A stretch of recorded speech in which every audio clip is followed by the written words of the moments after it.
Hello, hello, hello. Welcome everyone to the fourth episode of India's Got Chess Talent.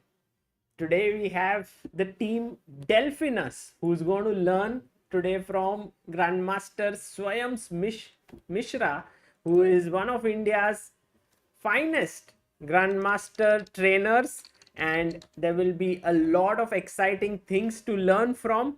But for all those of you who do not know about what India's Got Chess Talent is, here's a small presentation that I would like to show you. So before we get going, let's have a look at this. So India's Got Chess Talent is a program that has been launched by ChessBase India in January, and we have received more than 700 applications, from which we shortlisted 32, and from 32 we now have we have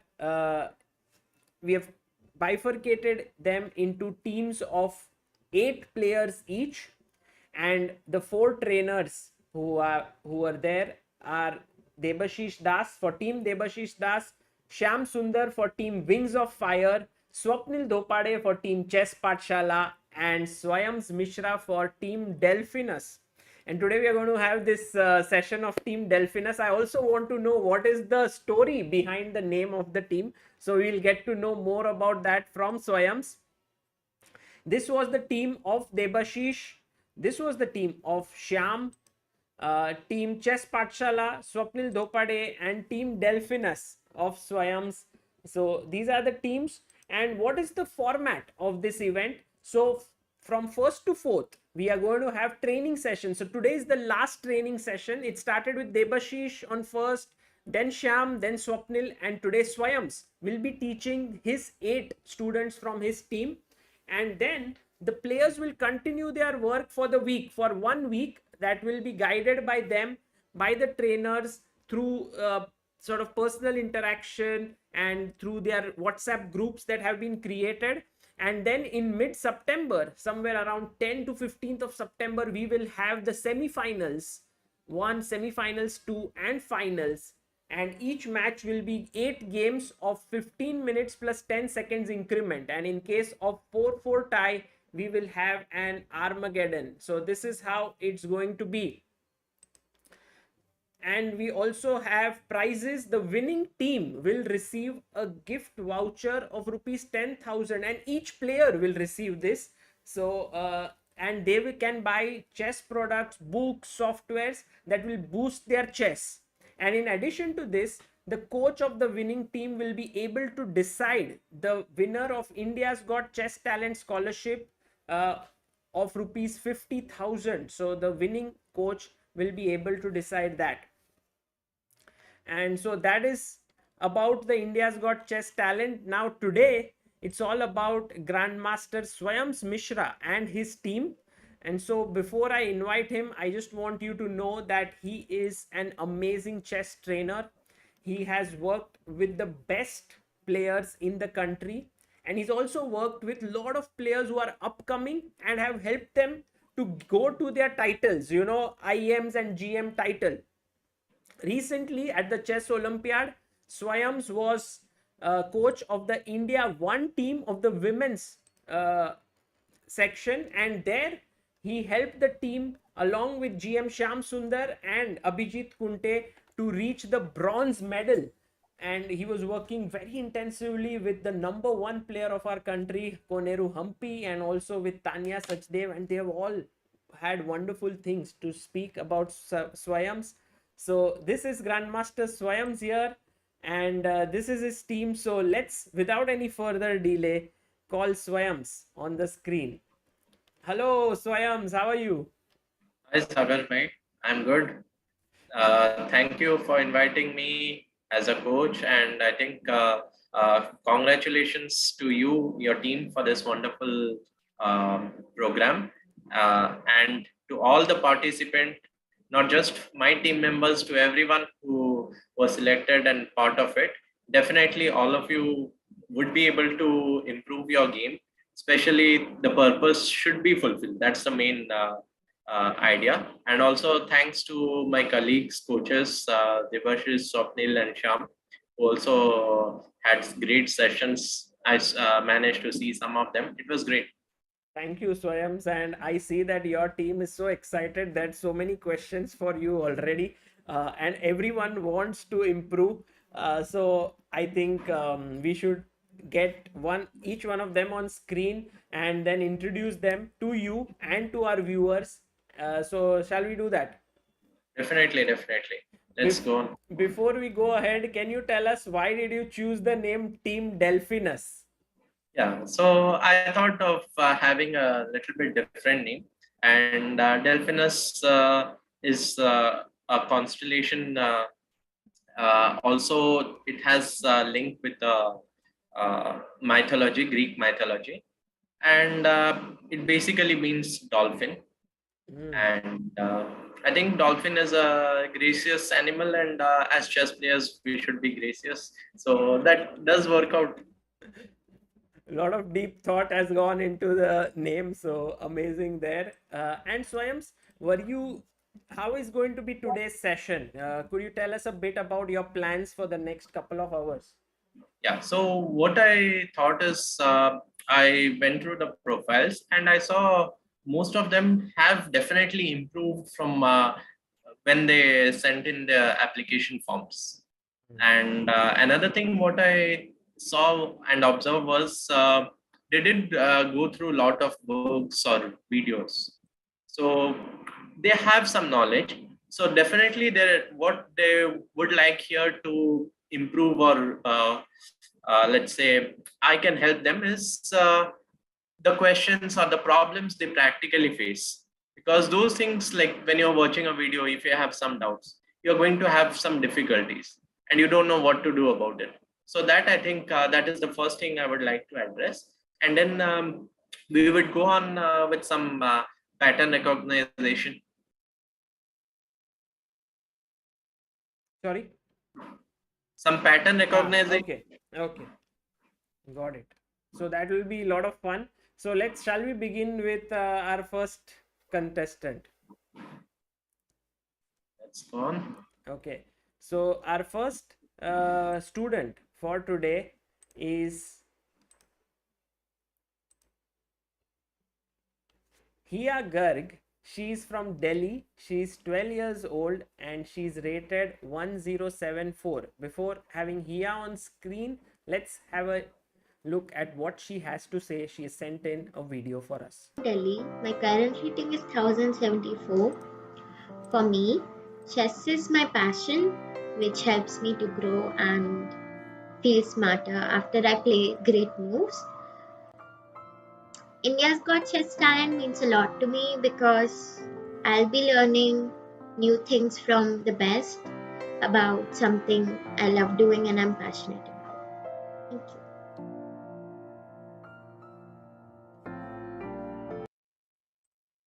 So that was Hiya for us, and Hiya is not just rated 1074, she's also the former under 9 state champion of her state, that is Delhi under 9 champion in 2018. So let's have her on screen. Hello Hiya.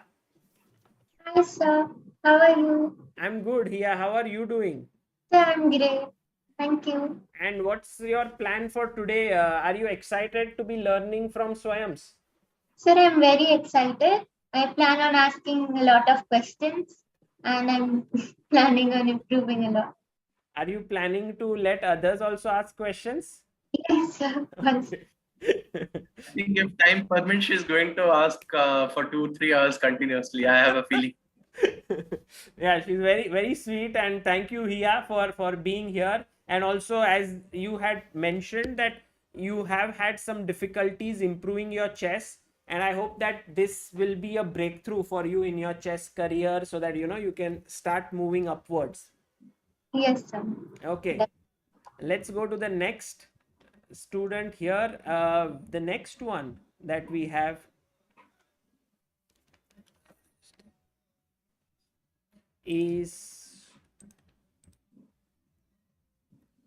Supriya Gupta from Mumbai. She's 25 years old and she's unrated, and Supriya has a very nice story But before that, let's listen to what Supriya has to say. Hi all, this is Supriya Gupta.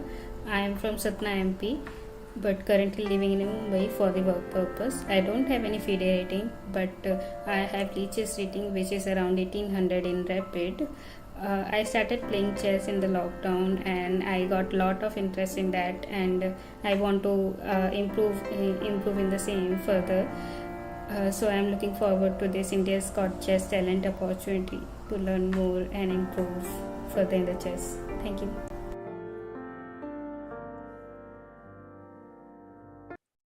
That was Supriya, and the amazing thing about her is that she started chess just a couple of years ago and in the lockdown, and she's gotten so interested about the game that from every little time that she gets apart from her work, she is trying to get better at the game.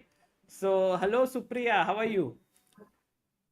Hi Sagar, I'm good. How are you? I'm fantastic. And is this the right version of your story that I just mentioned? Yeah.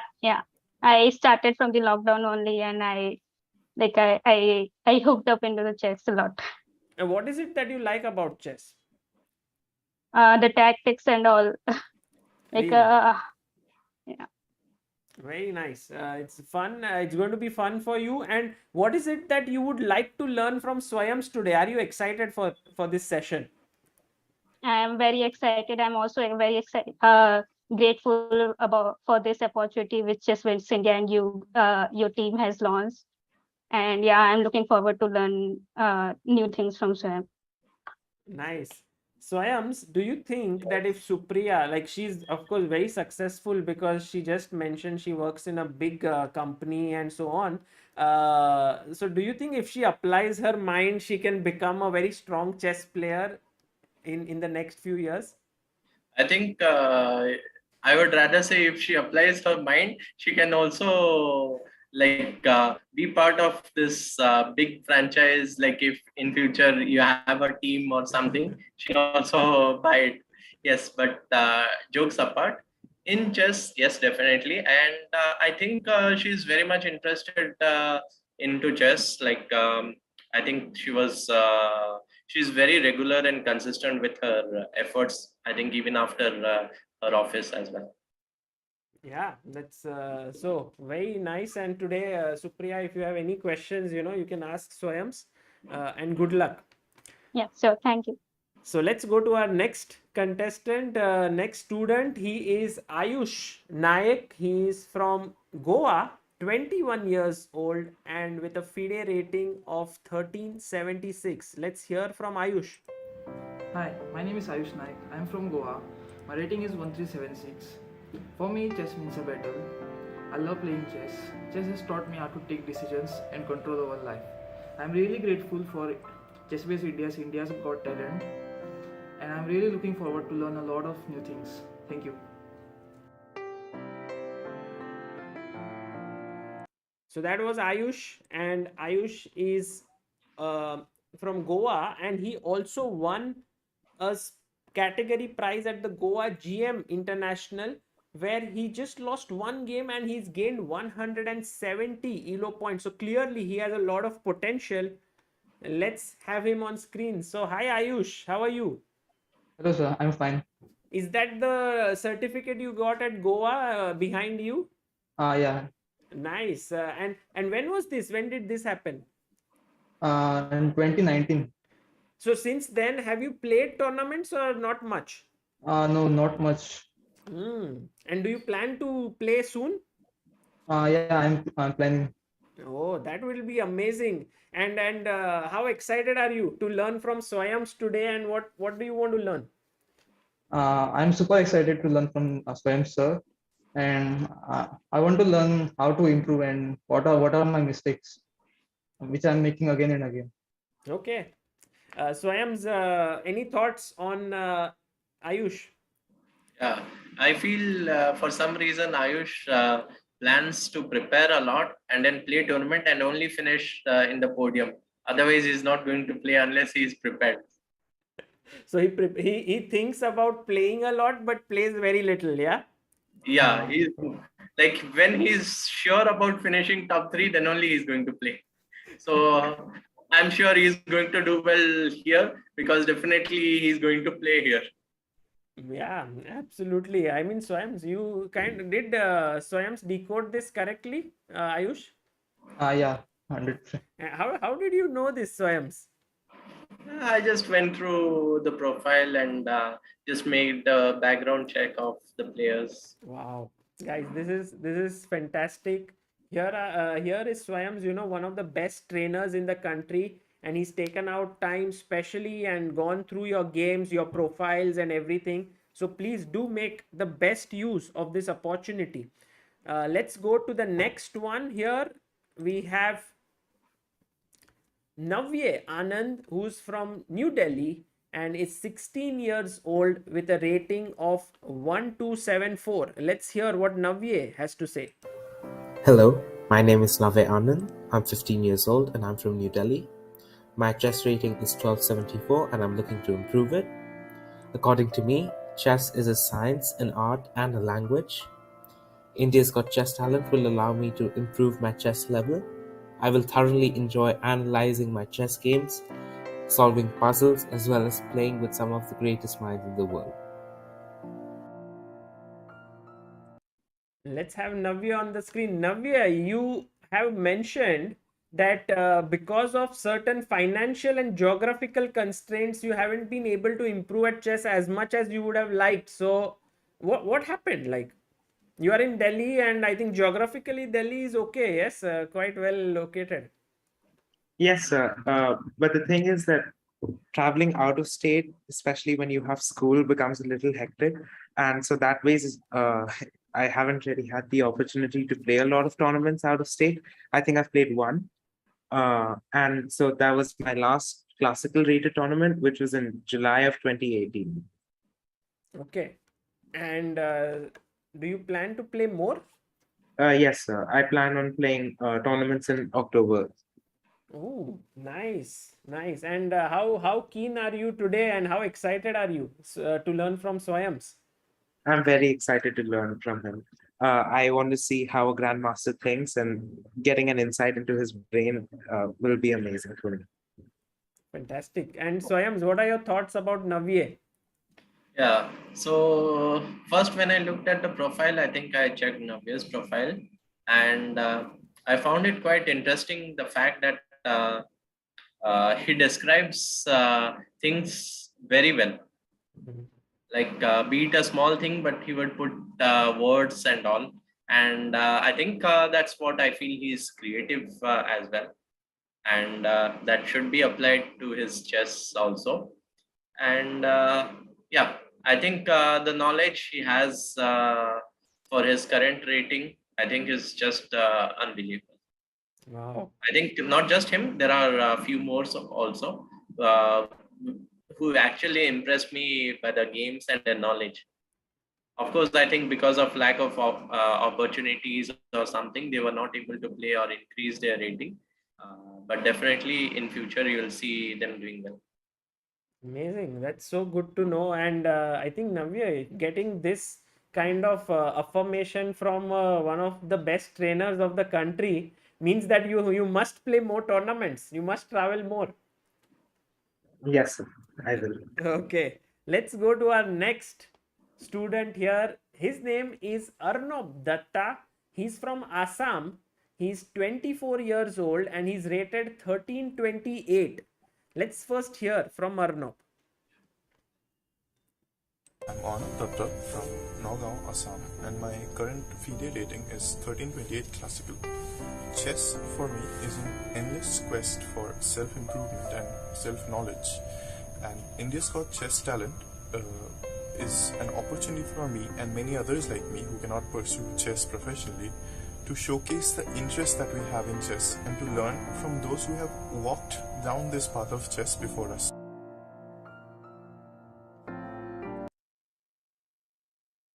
Hello Arnav, you have mentioned before that you have never done any personal training with a top coach. So this is going to be a big opportunity for you. Yes, sir. So actually, my story is somewhat similar to Supriya's, that I also started chess during the lockdown itself. Really? Oh, that is amazing. And now you just mentioned that in a few days or in a month's time you're going to UK. Yeah, for higher studies, sir. Wow. And there you plan to play chess. Yes, a lot. I played my first tournament this year in March, and I played 3 here.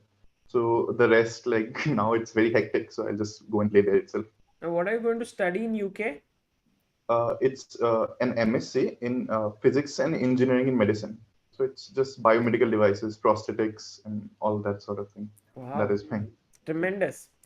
Swayams, what are your thoughts on Arnob? So Arnab, when he gave the application, he was unrated, and also he learned most of his concepts and all from the videos, ChessBase India and others, and he started reading books as well, and that is something which amazed me. That okay, watching videos and then going to books.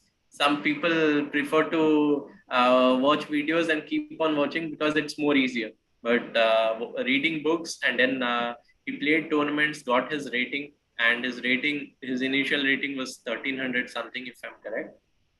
I think he played my two first 1451, then it went to 1328, then it increased again to 1342. Yeah. Okay. So, but he started playing regularly, which is a good thing. Definitely, he was working, and I'm sure he'll find time in his while doing his masters as well. So, yeah, I think definitely a good scope of improvement, and more tournaments definitely helps.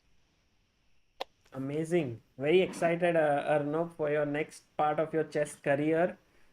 Of course, you'll become a master's, but let's see if you can become an IM or a GM there. Let's go to the next student. We have Ritwik here from Telangana, 17 years old and 1403 rated. Let's have Ritwik on our screen and hear from him what he has to say. Hi everyone, this is Ritwik from Hyderabad, Telangana. My current FIDE rating is 1403. Chess, according to me, is a decision-making game. And playing chess regularly doesn't just make you a better chess player, but also a better decision maker in life. ChessBase India's Got Chess Talent is a great initiative taken by ChessBase India team. This means a lot to me and I'm looking forward to it. Thank you. That was Ritwik, and here we have him on the screen. Ritwik, you just recently, I think you're muted, you just recently gained around 300 ELO points. Is that true? Yes, sir. Wow, how did you do that?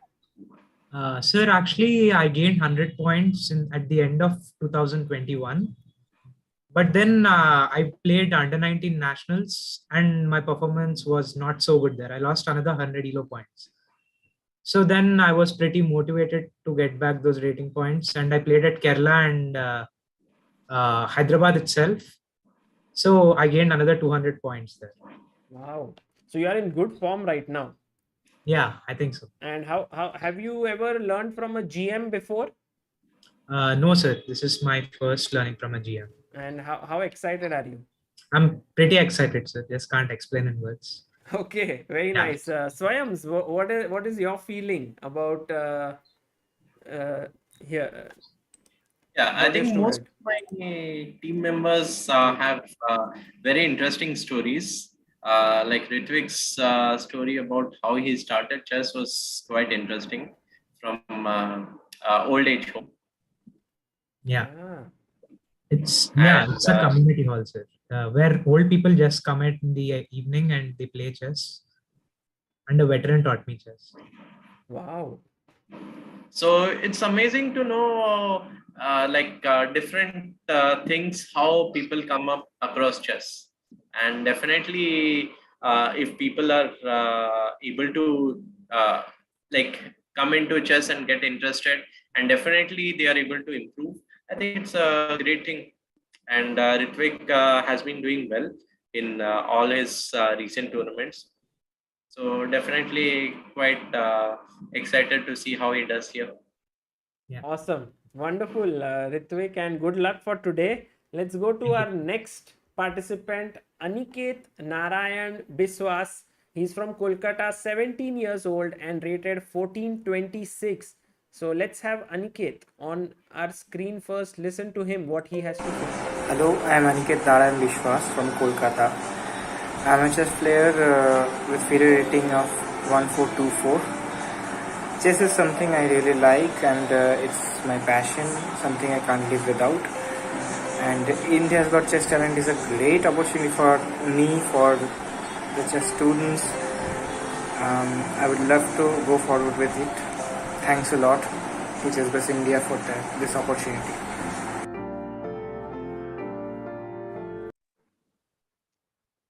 That was Aniket. Aniket, your aim is to become a grandmaster someday. Is that true? Yes, sir. Fantastic. And you're very active on ChessBase India. I saw in the last, even the first 3 sessions, you're always there giving answers. So you want to learn a lot, yes? Yes, definitely. So how excited are you today? You know, you will be learning directly. Until now, you are always through chat, but now you are on the same call as Swayams. Yes, I'm very excited. I mean, I first met sir in national team 2019, if you remember, which was held in Kolkata, by the way. So there I met him, and I'm very excited for this. Did you talk to him there? Not really. I mean, he was attending some interview, so I just noticed that. Okay, most likely ChessBase India interview. Yes. Yes, exactly. Shahid was doing the interview. Okay. So Swayams, any thoughts on Aniket? Yeah, I think he's quite motivated, and yeah, I think Aniket and a few others I saw in the other streams as well. They were there in the other stream. That's very good that almost everyone was interested. Not just my team members. I saw even other team members were there. So yeah, I think Aniket is definitely very much interested into chess. And I think recently he just gave his 10th exams. Aniket? Yes. Yeah. How did it go? Quite well. Quite well. That's good. Now you have some time to focus and play tournaments regularly, maybe, right? Yeah, I'm playing regularly now. Yeah, that's good. Man, Swayams, you are amazing. Yeah, you know everything. You read about it, and now you know. You might even know about their personal lives. For that, it's I have to be a stalker. But it's tremendous that you remember all of this. And let's go to our last student of today. It is Vaibhav Gautam from Delhi, 22 years old, rated 1371. I would say definitely one of the most special players of not just this team but of this entire event, and I'm so glad that he's here. Let's hear Vaibhav. Hey, this is Vaibhav Gautam from Delhi. Since he is 90% disabled, that's why he has difficulty in speaking. I am here to explain what he is trying to say. His current rating is 1400. Chess is not just a hobby for him, it is also his vocation, and achieving GM or IM status is the only thing he has ever wanted in his life. India's Got Talent is a wonderful platform for him to demonstrate this. That's all for now. Thank you. Well, Vaibhav is an amazing personality. He is so talented. I met him a few years ago, and he is specially challenged, but he is tremendous. He's phenomenal, and I'm so glad he's part of team Delphinus and part of India's Got Chess Talent. So let's welcome him on the screen. Hello, Vaibhav. Hi, sir. How are you, Vaibhav? Fine. Fine. You know, it's so amazing. Vaibhav has today, he's a big cricket fan. He would have loved to watch India versus Pakistan, but he's here and he's going to learn everything from Swayams because Vaibhav, you love chess more than cricket. Am I right? Yes, sir. Okay, that's good to know. And Vaibhav is, of course, tremendously talented. He's playing many tournaments. In fact, the last few events that he played, he also gained rating. So he's on the upward trend in his chess. Vaibhav, are you excited to learn from Swayams today? Sir, super excited. Okay, and by the way, guys, that's his sister who's talking, and she listens to Vaibhav, what he's saying, and then sort of translates and tells us. So, Swayams, how have you sort of decoded Vaibhav from what you have received? So I knew Vaibhav before, and I also have met him in Delhi. So yeah. So yeah, I think he's quite passionate about chess, and every time you open ChessBase India, definitely he'll be there. Like he'll be watching videos and definitely learning, and I think that's extremely good, and definitely I really hope he becomes a title player, maybe international master or grandmaster in future. Fantastic. Vaibhav, I have one. Regularly. That's also something which I would like to thank his parents as well. Yes, his family support is immense so that he can play tournaments. Vaibhav, I have one question for you. Suppose you have an option to meet Virat Kohli or Magnus Carlsen. Whom would you choose? So, बहुत difficult question है. But still, you have to answer, yes? Sir, Magnus Carlsen. Oh, nice. Right answer. Right answer on this stream, Vaibhav. When you are invited on a cricket stream, maybe you can say Virat. No, sir. Okay. So always Magnus. Fantastic. Yes. Great to know. Great to know. Sir, chess is life for Vaibhav. Wonderful. That's so nice to know. And Vaibhav, welcome on this. And we have all our entire team here. Swayam, should we get them on the screen so that you can talk to all of them together? Yeah, that will be great. So here Hi, is everyone. The entire team. Delphinus here, and yeah, go on, Swayams. Hi everyone, how are you all doing? Great, sir. Yeah, so first of all, I think everyone had a great introduction, and one thing I observed about our team is everyone is around the same age, similar age. Here is quite younger, 12, but yeah, others are around the same age. Most of us, most of you are either working or let's say into job. So definitely the maturity level and understanding is much high. So I thought you can ask questions, whatever problems you face, and we can start with that before we go into whatever I have planned. So if anyone has questions, we can start with it. So before going into chess, if there are any questions that have been on your mind, you're like, oh my God, I don't know whom to ask, who will give me the correct answer. Oh, if I ask my friend, he tells me XYZ, then another friend tells me XYZ. I think Swayams would be the right person to ask those questions. So please do go ahead and ask them. And then we'll go to the chess part. May I? Yes, go on. Who's the Aniket, you can ask the first question.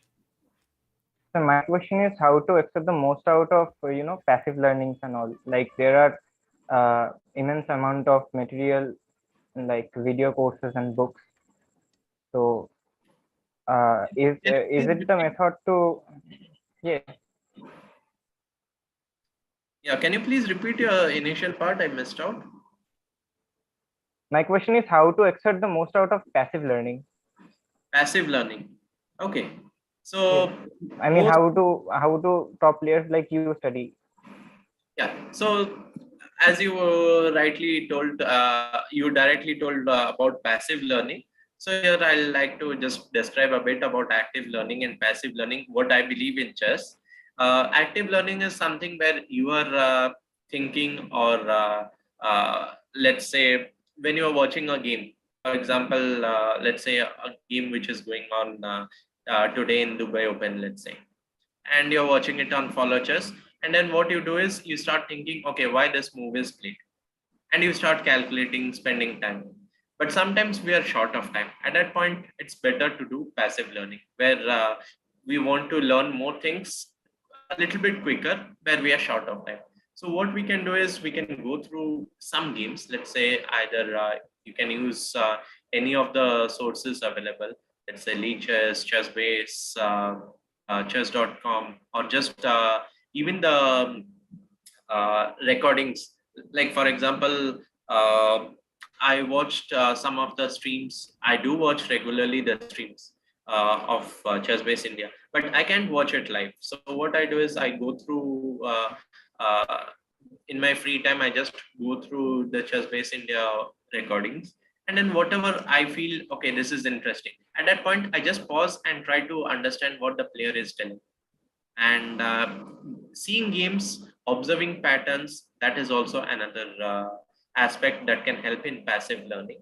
So that is something anyway we are going to discuss today a bit on that. So I think your question will be much better answered when we are solving questions and looking at topics. So another question I have is there are certain emotions when we are playing a game, in particular in tournament, in particular in penultimate rounds like finals or the round before the finals. So how to deal with them? Yeah, so it's definitely not easy. And if you look at any other sports or exams, all of us, most of us are students or have been students in the past. So we know how difficult exams are, the pressure during the exams. So you just have to act as if it's a normal day.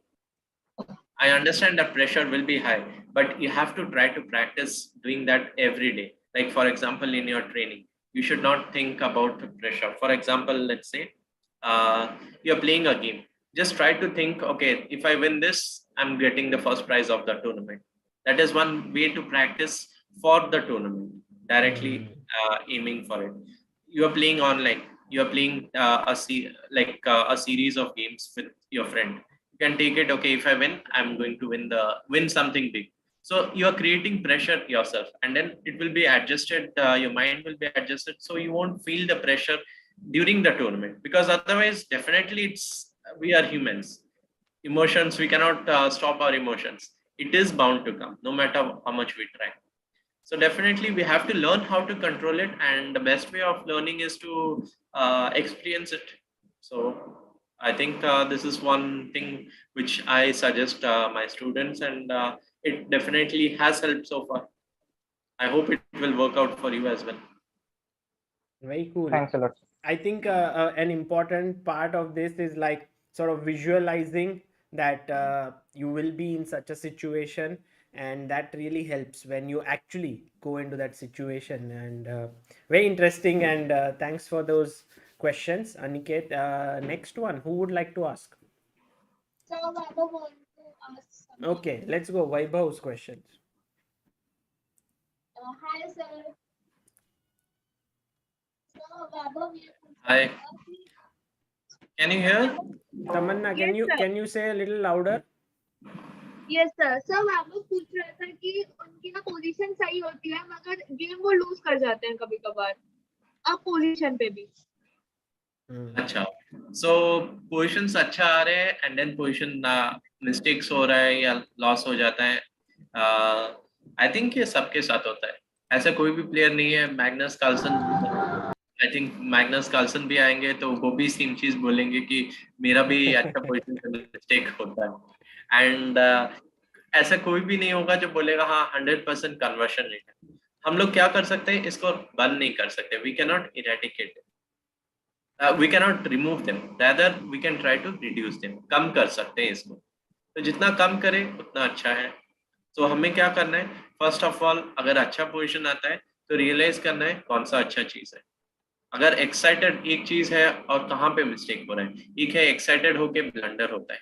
I think और भी कोई था जिनका ये question था. I think there was someone else also who had the same problem like temperament. So yes, same answer will be for you as well. So definitely if you're getting excited, you need to control your turn-offs. You have to control it. A good way to think is present में रहना है, future में नहीं जाना है. ये नहीं सोचना है कि मेरे को जीतना है, मैं जीत रही हूँ, जीत रहा हूँ. No, just सोचना है ये पोजीशन है, मेरा काम है अच्छा मूव खेलना. That is your job. आपका ये काम नहीं है कि गेम जीत जाना. जब पोजीशन स्टार्टिंग में खेलते हैं ऐसा नहीं होता है white to play and win, just जैसे हम लोग सॉल्व करते हैं. सो एक चीज ऐसा है हम लोग कर सकते हैं, जो जब भी गेम्स देख रहे हैं टॉप प्लेयर्स का, हम लोग ऑब्जर्व कर सकते हैं वो लोग अच्छा पोजीशन आने के बाद कैसे खेलते हैं.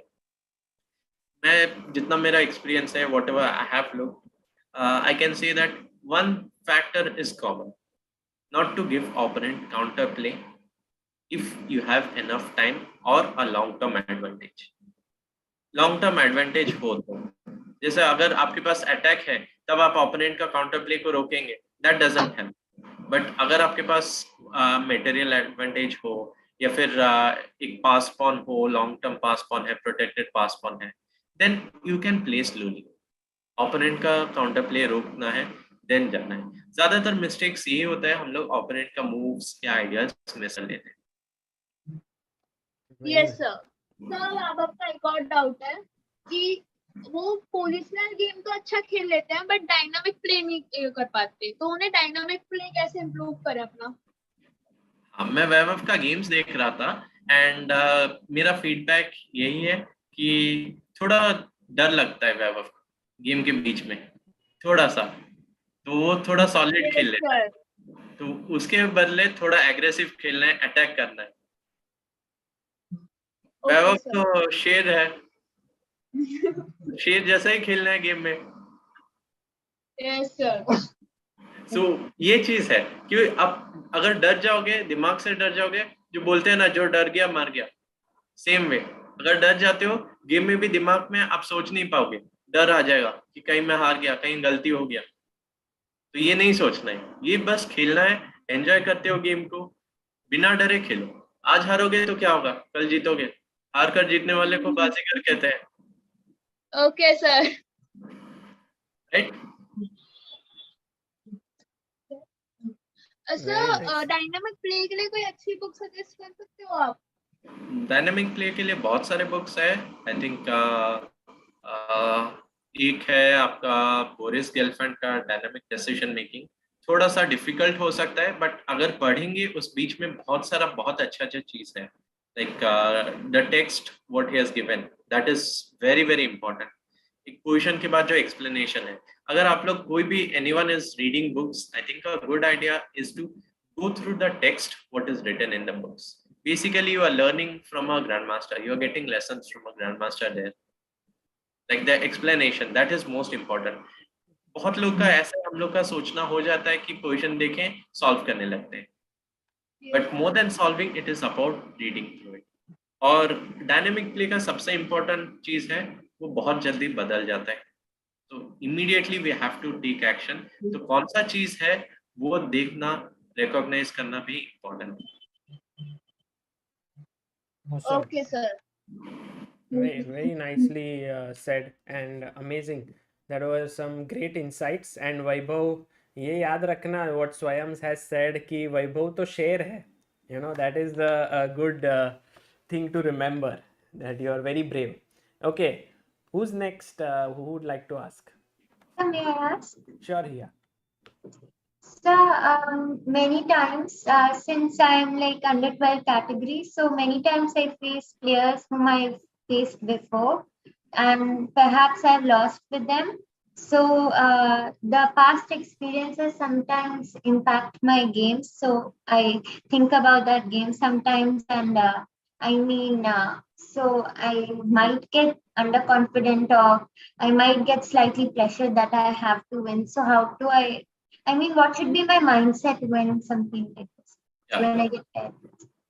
I think very good questions. I think everyone would have similar problems somewhere, either now or maybe before, or maybe even in future you would get these type of thoughts in your mind. And when you're playing someone known or someone you have played earlier and you have not got good results, I think definitely there is going to be some pressure. But then it depends. If you are thinking, okay, I'm weaker or not. If you think no, I'm weaker, then definitely it doesn't help you. So ideally, what I would suggest you is not to think about results and play. And like for example, there are two types of motivation. One, motivation to achieve something, and one, fear motivation. So if you have lost, you can take it as a motivation that I have to win, that revenge kind of thing. I have to win. And that is not a pressure. You should just think. If you lose anyway, you have lost in the past. So how does it change? And next thing, I read it in, I think, someone's interview that it was cricket, I guess. So if someone had lost on a previous day against a certain team, does it mean the same opposition is going to win? Like for example, let's say recently, if anyone has been following cricket, I'll give you an example. Zimbabwe won against Australia. It's a big news. And Australia just were crushing Zimbabwe. And suddenly Zimbabwe won. How did it happen? They just believe in themselves. So more than the opponent, you should believe in yourself. That is most important. And again, these type of situation, try not to think about results. Just try to play your own game. If you play good chess, definitely you are not going to lose. I cannot promise that you are going to win. Very rarely you might lose if your opponent plays extremely good chess. But if your opponent plays very good, you play very good, you should not lose. And most likely, if you play good chess, your opponent will make mistakes and lose. Basically, I think with the level we are talking in, it's more important who makes the last mistake. Everyone is going to make mistakes, but the last mistake who does, he loses. So make sure not to make the last mistake.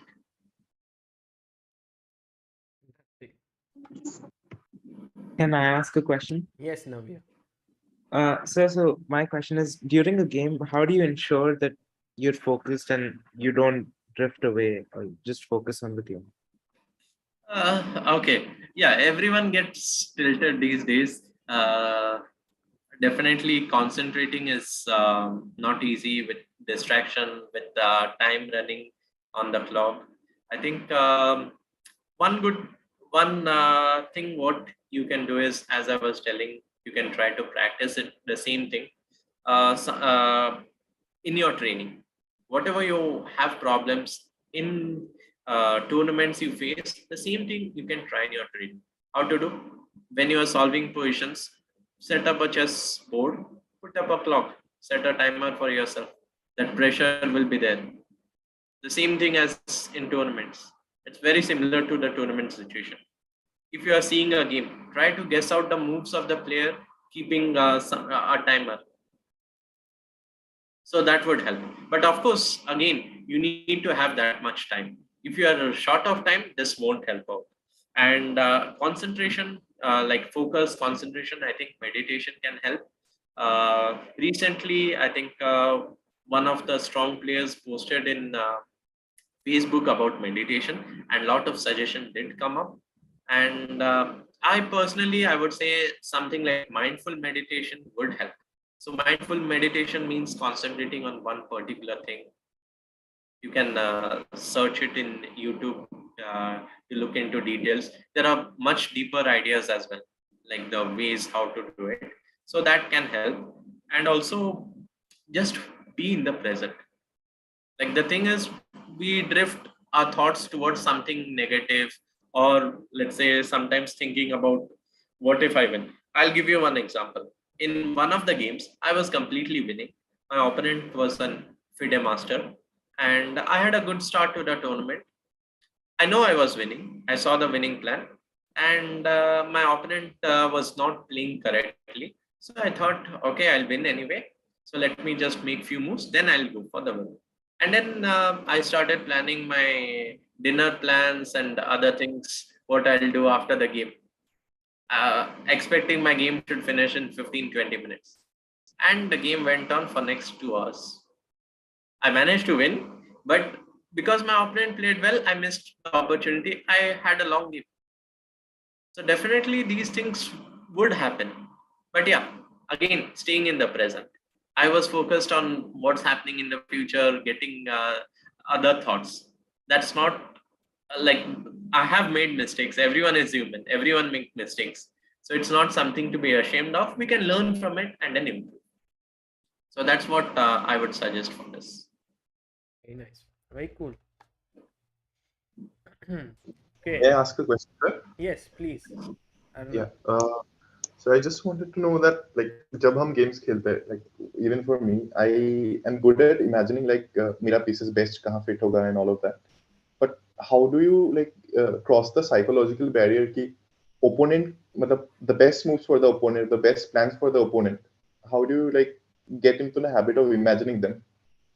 Yeah, basically, I would say again, same practice we have to do. Generally, like in chess, I was taught when I was quite young, I was taught in chess, two players are playing. Everyone will think about yourself, but you have to think about your opponent. Basically, this is known as prophylactic thinking. It can be prevention or prophylactic thinking. Prevention means stopping opponent's idea. Prophylactic thinking means where you sometimes the idea might not be stopped, but you can act something for it. Like for example, COVID, for example. Can we prevent it? Maybe if we stay at home, we are isolated, completely isolated, not meeting anyone, we can prevent it. But when it was spreading, we used to wear masks and we had to go out. So that was prophylactic for it. So some these things we have to think what might happen, what my opponent is trying to do, because that will give you a smaller edge on your opponent. Like you, with the stronger you get, these things will be more needed. It's just like now you are struggling. In future, you are going to struggle even more on this, because most blunders do happen for it. So when you miss these things, especially missing out, don't worry. It's not something, let's say, like most of the questions, whatever you're asking is very practical, and most players do face these problems. It's not something you alone are facing it. So everyone is there. So you have to work on it. How to work on it? Think about whenever you are solving positions or seeing a game. Try to think why this move is played. What is the opponent's idea? If you are playing a move, just think, okay, what is my opponent going to play? When you are playing a game, for example, this was suggested by some grandmaster. I don't recall his name. So he suggested one of his students that when you are playing a game, try to take now note of what are the moves the opponent is going to play. I think in ChessBase also there was a stream something with something similar, I think. So that is going to help you to think about opponent's idea and see how many ideas you are getting it. You can make 3 choices of opponent's move and see how much you are getting. So that would help you to definitely think about opponent's idea a little bit more. But you have to do it regularly. I think recently I did something interesting. I'm no longer playing much, but whenever Magnus plays classical chess, I get very excited because he's the best player in the world. And it's very nowadays with the rapid and blitz happening so much, it's very less that we get to see classical chess. So when he played with Nepo day before yesterday in the first round of Sinkfield Cup, I woke up in the morning and I set up an actual chess board, and then I guessed all Magnus's moves. Like I would make Nepo's moves and I would think what would I do here if I was Magnus. And it took around an hour or so, maybe some more. But in the end, I then checked how many moves I could guess what Magnus had played. And I think it was a very nice exercise. And I think Swayams has mentioned something similar, that you practice in a way at home what you want to try in the tournaments. And that can really help you guys avoid those errors that you are doing. Sagar just revealed that he's preparing for upcoming tournaments. When I found a couple of moves that Magnus played, I was very tempted, but then I was like, okay, pura game to I couldn't find. So. Yeah. But okay, who wants to ask the next question? Anyone? Sir. Yeah, Ayush. During your third GM norm, it took nearly 3 years. So how was that time period for you? Now you kept your cool. Yeah, I think when I go back and think about it, right now it feels like okay, very relaxing and all. But I could like if I remember some of the moments, the hardships, the difficulties, it was not easy, and not just me. I'm sure a lot of others would have struggled as well. But yeah, I was very close to get some knobs. Like in many tournaments, I was close, missing out. I had performance of close to 2600. In some tournaments, I missed playing against title players. But definitely, what happens is these things are going to make you stronger. That's what I feel. I as a person, it helped me to become very strong mentally. So definitely, like when life gives you a lemon, choose what you want to make it. And yeah, one of those incidents was, I'll share it with you. So I was there with a friend, one of my close friends, and I had a very bad tournament, probably the worst tournament of my life. And I remember I celebrated that day. I partied with him so that at least when I become a GM, I'll remember the bad memories. We always want to keep good memory. So that is some bad memory I have in my mind. And I want to, like, whenever I feel demotivated, I used to remind myself, okay, I'm going to do it. And I had several targets. Okay, after I become GM, I'm going to do this. And I stopped many things just that way. And the moment when I did not have expectations I did not have like specific targets or expectation. When I started to enjoy the game. At that point, I achieved my final GM.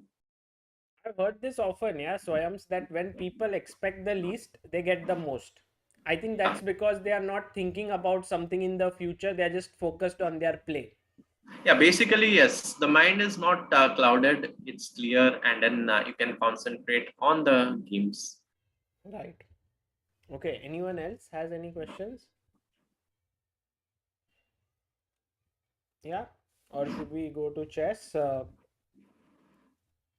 And go on to chess.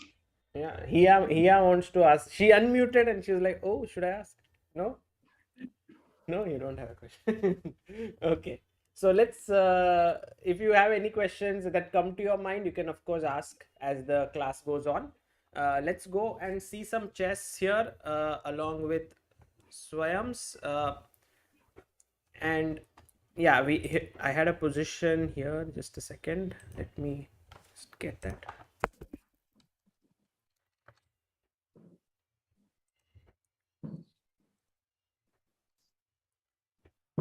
And Swims, it's a very interesting position, but I wanted to you to talk about it. I'll just put it up. Yeah. So let's just give everyone 1 minute or 2 minutes of thought, then we can discuss. White to play, yes? Yeah, just white to play. Guys, white to play, what would you do here? Try to think. White is an exchange up. Black king is almost getting checkmated. White king might also get almost checkmated. Just a second.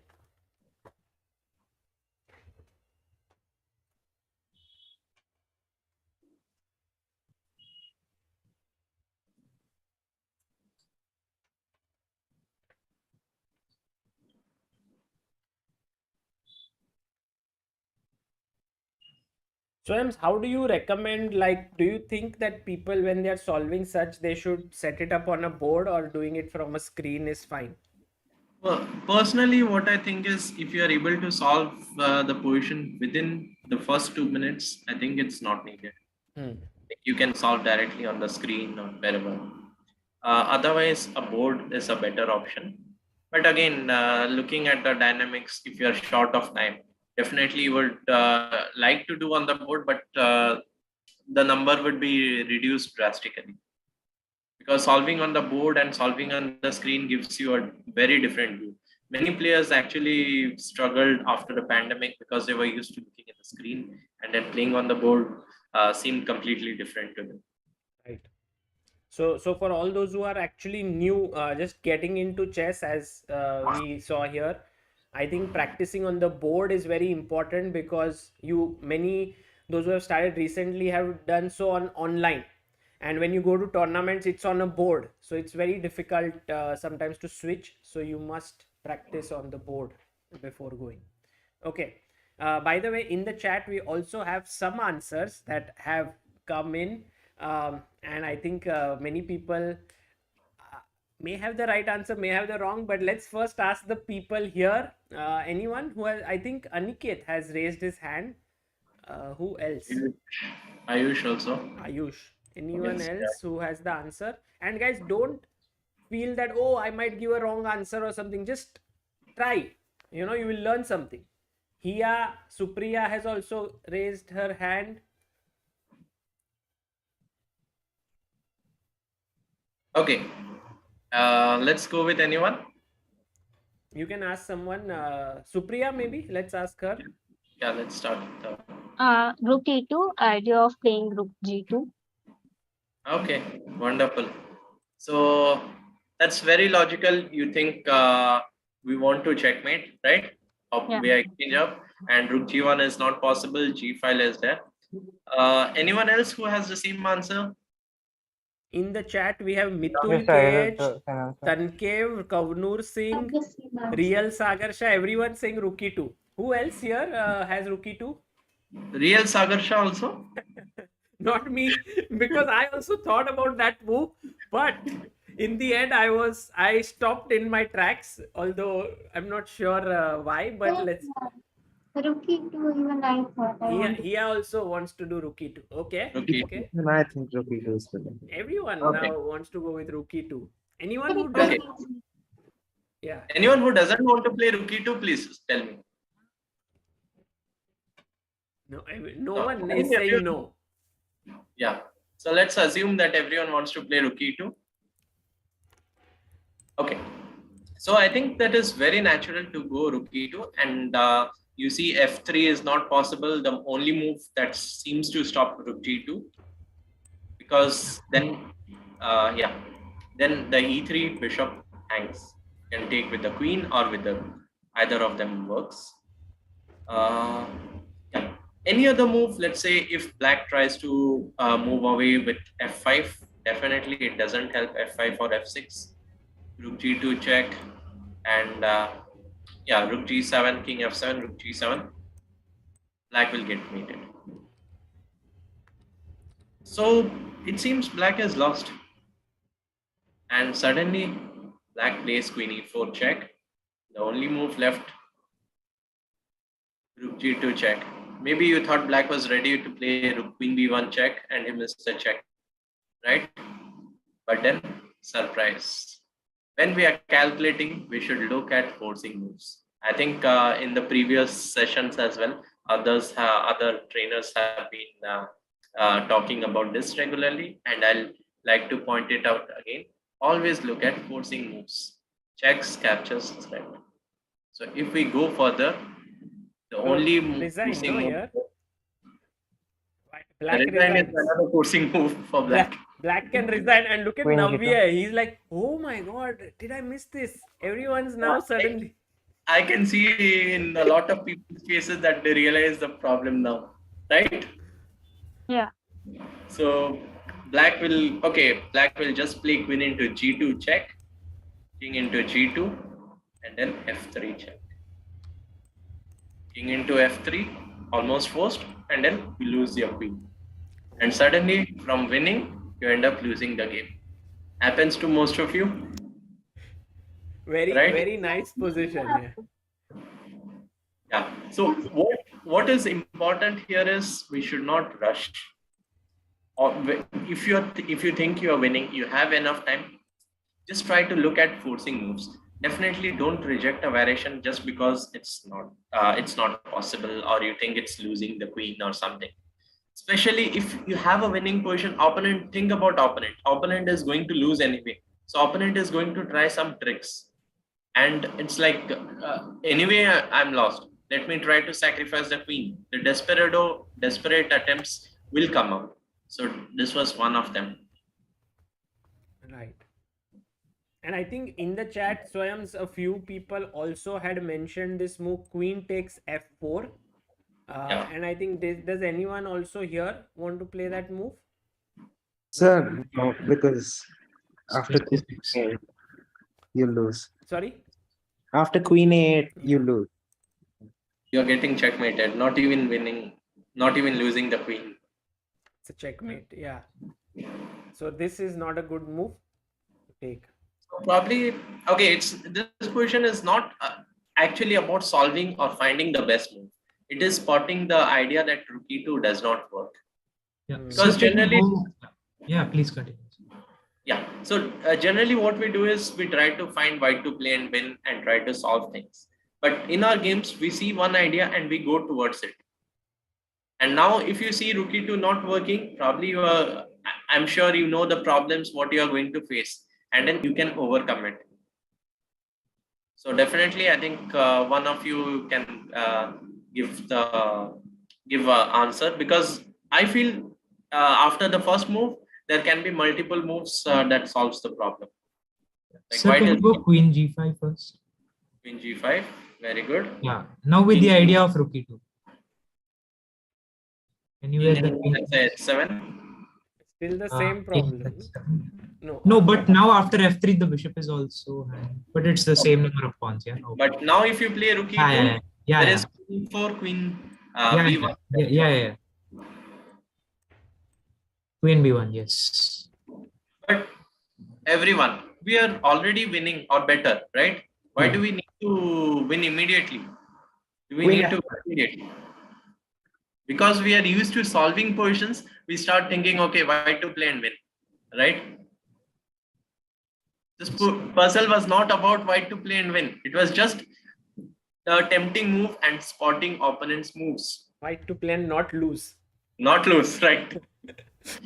So here you can just go queen d5 or queen g2, just control the diagonal. Okay, maybe there is much better moves as well, but this is good enough for us to win. Or queen f5 check to that extent. Maybe queen f5 might be even be better.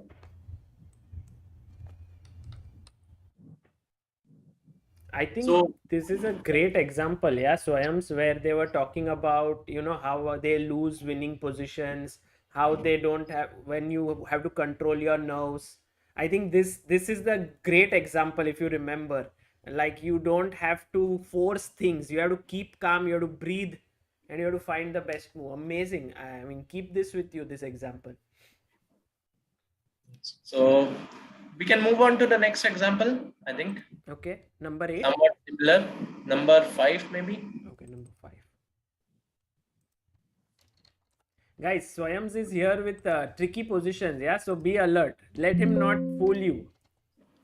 Okay, white to play. I can ask anyone randomly. Be ready with your answer within 1 minute.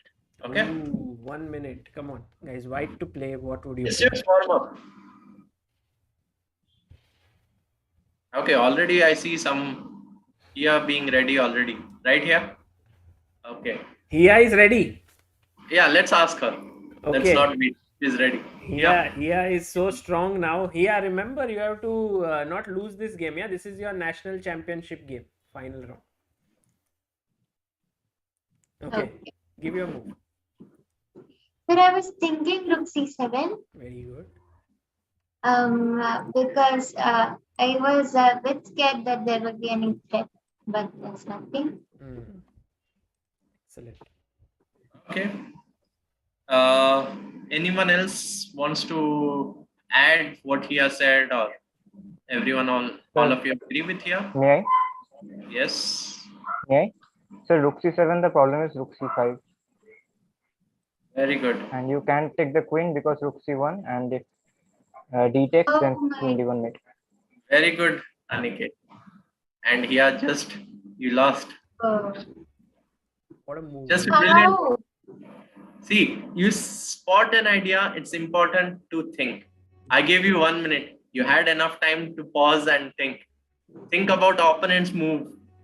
I think one of the questions or things you mentioned is you make blunders, right? Why does blunder happen? Missing opponent's move. So what you need to do is you start thinking what opponent would play. You think of the most logical move or the move you want to play, and then think what opponent is going to play. So rook c7, very, very tempting move, but loses. I think anything else, any normal move wins. Queen into d7, you are at least 2 pawns up, you can win. Move back your queen, still winning. This was the only trap in the position. Because we wanted to win immediately. Yeah. Sir, I have a question. Yes. Sir, so after rook c7, rook c5, rook into c5, queen into b7, if you play d3, you're still winning, right? Black should be winning, right? Yes. You can count the material rook and... Oh, wait, I didn't see that. No, you missed that queen into b7 was possible. Yeah, I missed queen into b7. Because if you take with the pawn, there is queen d1 and you get back rank checkmate. So a good idea sometimes when we are getting closer to an end game or some pieces are getting trades, h3 or g3, creating a loft for the king or space for the king is definitely a good idea. Not here, of course, don't play h3 or g3 now. You lose the queen. But yeah, definitely. But when it's going towards end game, because if you move too early, sometimes it can be a target. Your opponent can attack it. So when getting closer, definitely if white had played h3, I think here's move rook c7 would have worked.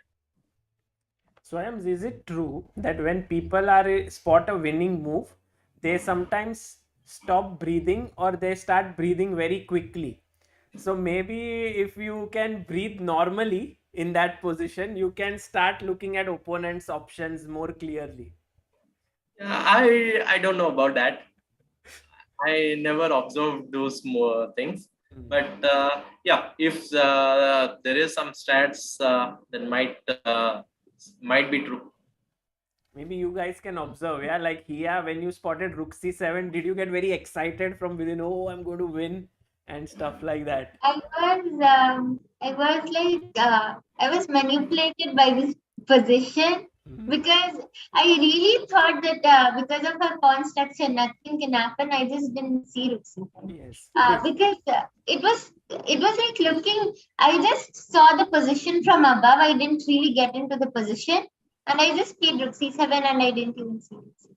I didn't even consider my back. Did you see Swayams and you thought, oh, he is such a kind person, he will not fool me, with such position? So actually, that was true. When he said warm-up position, I was like, I am sure nothing will happen here. I can say. So the warm-ups are a little bit more difficult than the warm-ups actually happen. Right. But yeah, these positions are simple positions, but as they say, it's simple but not easy. Should we look at one more, Swayams? Yes, we can start with position number 6. That's my game. Your game. Wow. Against? I don't recall the exact. I remember the tournament, 2016 Dubai Open. I don't recall my opponent's name. And it was a really crazy game. My king went from, I think, g8 or f7 to b7. Long walk. And we got this position somewhere around this. Yeah. Okay. The game went like maybe 50 more moves ahead. But I think I was winning as black. Right. So what would you play? Black to play. And this time, I hope you recheck your opponent's moves before playing. Guys, I hope that you guys have all learnt your lesson. So be very careful. What should black do here, according to you? And now that you know that Swayams the kind of positions he's giving you. So just be careful. Also think, what would you do in your game? Put yourself as if you are black here, and what would you play if this was your game? Vaibhav, are you enjoying?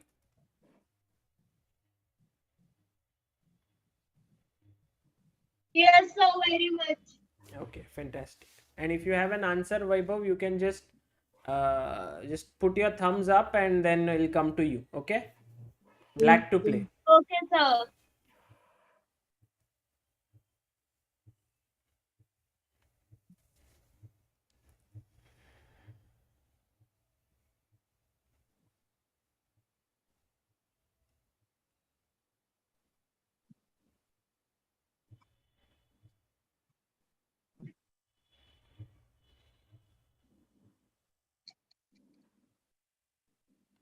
Sakar Chess Ambarnath says, can you give fan of all the positions? You know, Sakar Chess Ambarnath, I was once in a training camp where Vladimir Kramnik was teaching all these young talents, and yes.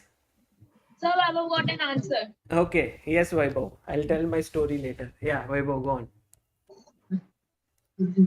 Queen, rook. Queen into rook.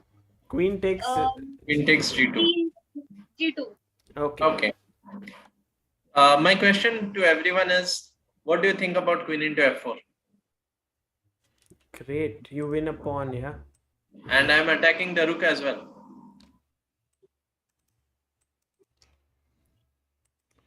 Why do I need to give the queen? Sir, after rook g7, isn't the knight trapped? After rook g7?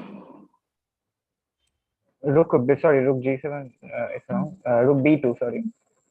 Rook b2 and then rook b2. Bombay 2. And then I can move queen to f5 or move the king to c7 maybe, defending the your threat of queen into a5. Had anyone thought about queen into f5? Because I saw queen g2 in the game, but I thought queen f5 was much simpler. You mean queen? Yeah, here, taking the pawn. Did anyone? Sir, d5 here. Who's saying d5? Say here. Oh. Hiya suddenly becomes stronger, yeah, within 10 minutes of the session. Yeah. I think she learned her lesson well, and she did look at opponent's move, and which I did not do it in the game. You took the pawn, yeah, Swayams? I did. Wow.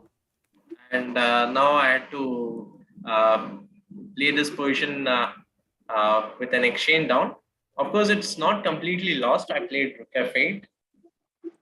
I had some pawns, and it was an interesting endgame later. I had good chances as well to win, but the game was drawn. But yeah, from a completely winning position, just because of the fact that, okay, I lost the objective here. I just thought, okay, my opponent cannot win. I can do everything. I just did not see my opponent's idea, and I became too greedy. Like I saw queen g2. Another move that I saw, I think that's probably can I say something? strongest move. Bishop d5. I think that's the strongest in this position. And then get your knight here, rook here. Yeah, knight b3. Knight b3. Fantastic. Someone wanted Sir, to I ask also something. saw a different idea. Can I say that? Yes. Yes, please. Can we play rook g8 here? G8. Interesting. Yeah. If you take queen c2. Queen c2, rook b1. Bishop d5. Queen b2, knight b3 is the idea. Yeah, knight b3 is the idea.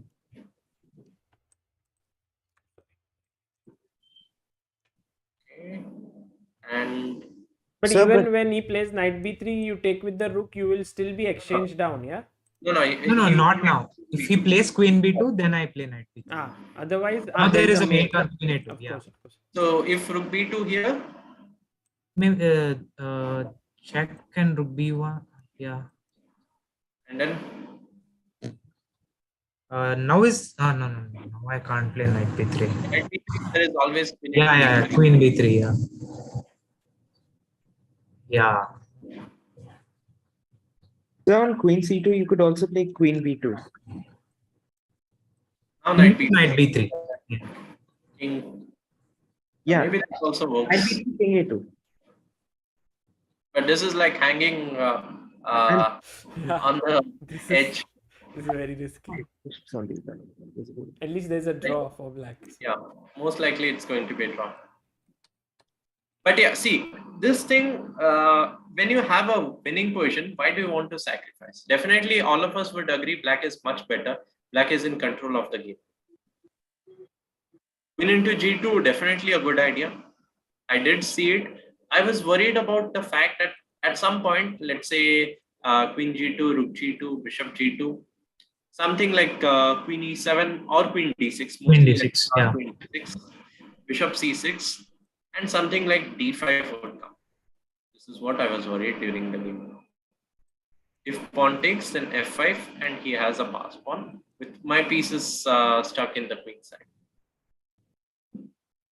But definitely there are many ways for black to counter this. I don't need to take on e5. Maybe I can even give up on d7 and play like bishop d5, queen d7, but then f5 is coming here.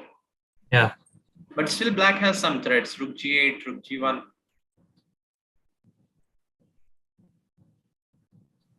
I think black should be better here as well. Yes. But it's not about the correct move. It's about not getting down. When you have a good position, most of you have made mistakes. See, the positions what I have selected was based on the mistakes what I found in most of your games. Based on that, I selected these. Especially calculation, I saw most of you making mistakes in calculation, missing opponent's move, someone in completely winning position, I think almost a piece up or something blundered in one of the games. So that is most important to look at opponent's idea, not to make these kind of mistakes.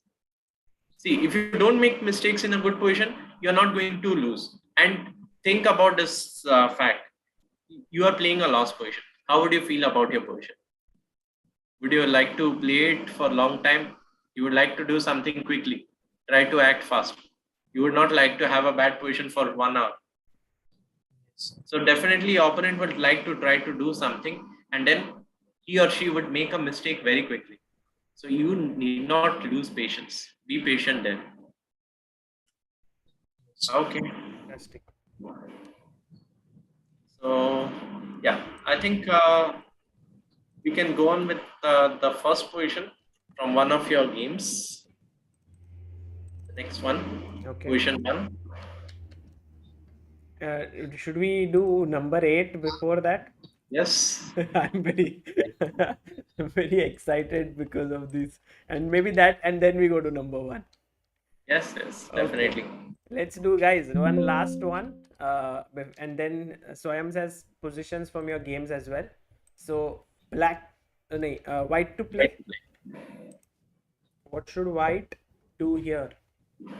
I don't exactly recall. I think yes, I mentioned it. No, yeah, I thought about it. Yeah, so there was an interesting story with this game. If I can find the players, also would be great.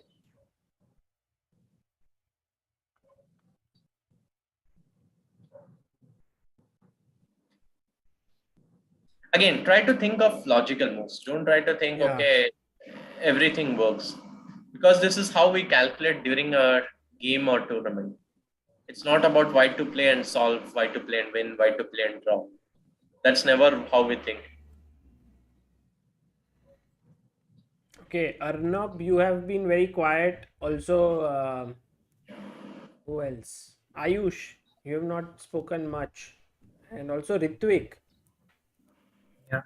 Guys, you guys have to start thinking, and think as if this is a tournament game. Like, bring in the intensity, while thinking. Don't be like as if you are in your home, mast AC वैसी लगा के बैठे है, Try to think hard. This is your chance to get the right answer.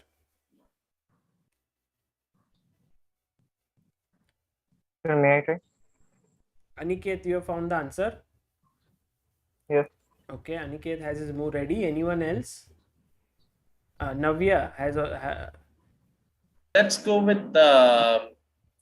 I don't see. Arnob, you want or? Yeah, let's Yes, go with sir. Arnob. Arnob, let's go. So I could not find an active plan here uh, because the bishop is hanging, and like the first move that came to mind was bishop to a3 to just stabilize the position and stabilize the pawn. But doubling up the rook seems okay, but it does not lead to anything. I think even if we go to the back rank of, like, if we allow the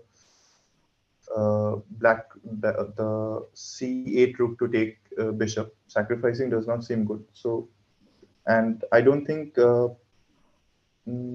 bishop d4 also has any idea. So I would play, I guess, bishop a3, just stabilizing. Okay, that is something I did not think of before, but while you were telling, I thought that is an interesting move as well. And what do you think Black will play there? Then we can just play rook a3. Yes, rook a3. So again, we look at forcing moves. What if White has some back rank issues? What if Black takes rook into a3? If you take rook into a3, rook c1, you are getting mated. If you take with the pawn, you lose the rook, and you are a piece down. Swayam's positions are filled with traps, yeah? Amazing traps, that too. And bishop on a3 seems like the most secure piece with pawn on b2, rook on a1. But it's not, you can take it. So, but this is not actually the trap I had for this position, right? Let's see if someone else falls for the. Yes. So, Who would like to so answer? Vaibhav is saying bishop e3. Vaibhav wants to play bishop e3. Okay. Okay. None of you want to take rook into a5? Winning a pawn. Bishop c3. The bishop c3 and then rook c2. But I think, sir, White's fine after that. That's what do you think? Everyone? I'll let others think and tell. What do you think? I know bishop c3 comes like a shock to many of you. Sir, I already saw that while calculating. You had seen? Yeah. Wonderful. So the white player, I just checked right now. He's I think grandmaster 2500. Black is a 2600 as well. And after bishop c3, white resigned. Oh, what?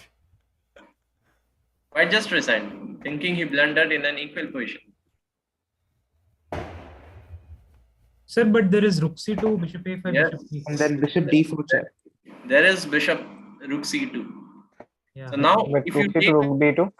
Yeah, rook b2 has to be played. If you take on a5, then bishop d4 check, and rook king g8, rook into c8. White will be a pawn up. White is actually better, yeah? Instead of resigning, he could have won. But black would have probably gone with rook b2 instead of bishop a5, and it should be equal. Like again, if you take on c3, there is back rank, so black can take after rook into b2, black can take either of the pieces, and it should be equal. So would have been a draw, but white resigned instead. And we are talking about strong players. It was in German championship. Both grandmasters. Yeah. Amazing. So what happened, I would say, for this position is the shock of seeing bishop c3 on the board. And like when we get these kind of shock, like bishop c3, definitely it's like a blow. And you don't know what to do for it. Then it's again important to again pause. One good idea here is like Sagar was drinking some coffee or water. You should try to drink something and cool down your nerves. Don't just take a break. So it's important to break that thought because your nerves will be like emotions will be flowing. And I think Aniket, you had asked about this, or someone had asked. Yes. Yeah. So about this, it's important again to just slow down this nerves and then drink some water or something. Then you can go ahead. Amazing. Great. This was fantastic. And I think, guys, try to observe yourself. Try to observe your opponent's best moves. These 4 positions which you solved right now. You might think, you have to solve a lot of positions to become a good player. But if you understand these 4 positions well, and you are always looking at opponents' possibilities, then you're already improved a lot today. Okay, let's go to the... Sir, sir, in the previous position was rook c1 possible? You mean in the first? Yeah, the initial position. I'll get that. Rook c1, I was thinking of the prophylactic move king g8 also.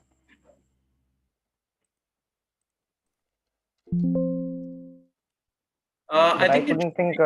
It should be possible, but yes, rook a5 was working as well. See, it was important. Like I think maybe other moves apart from rook a5 was fine as well. But just if you see rook a5 and then stop.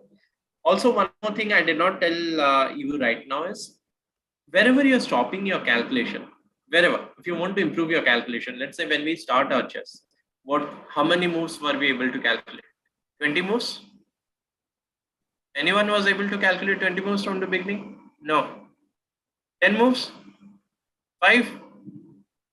Maybe 1, right? Max 1, at most 2. If you are able to, if you are a genius or something, when you learn chess, you can calculate 2 moves. But I would say 1 move is natural. But right now you are able to calculate 4, 5 moves, maybe even further. How? Just by practice. And that practice was not a conscious effort. If you put a conscious effort to look 1 move ahead, the number of moves you are calculating now, you can increase it.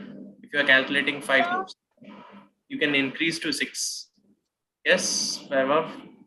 So Vaibhav is saying for bishop e3. Okay. Bishop e3 also possible, but with the idea of bishop b2, rook into b2, rook b2, and then b4 check, right? That was the idea. I think many moves are equal. Black can just play king g8 and should be equal. Or maybe rook into b2 is also possible. Black can start with rook into b2, takes, rook into a5, and again equal. So this position is equal. It's not, again, as I was talking, these positions are not white to play and win. It's not a exercise kind of thing. It's basically to think about opponent's moves and not to play, not to go wrong. Okay, fantastic. Let's go with this position. This is, does anyone recognize this as their game? Whose game is it? This is very interesting now, because you all sent your games, but maybe you guys don't remember whose game it is. And the one whose game this is, if that person doesn't recognize this game, we'll remove him from the call. See, I gave a hint, him. So that means 2 of you here are not, that's not your game. Yeah, both of them will be relieved now. Supriya and Hiya. And I'm sure the best move was not, I remember the best move was not played. And I don't think the best move, actually the fact is I paused at this moment because of the annotation. I did not understand why this move was played. Why the best move was something different. And this was already annotated.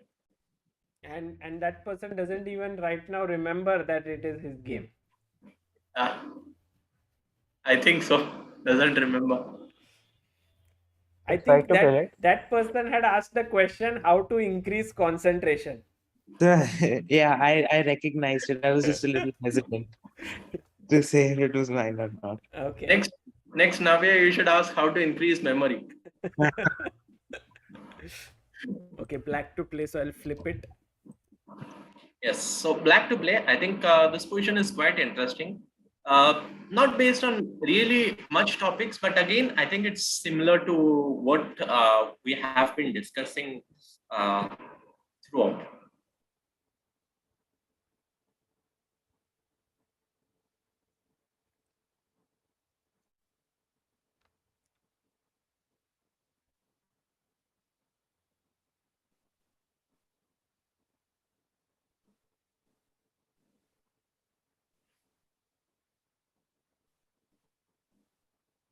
What would you play here as black, guys? Try to think.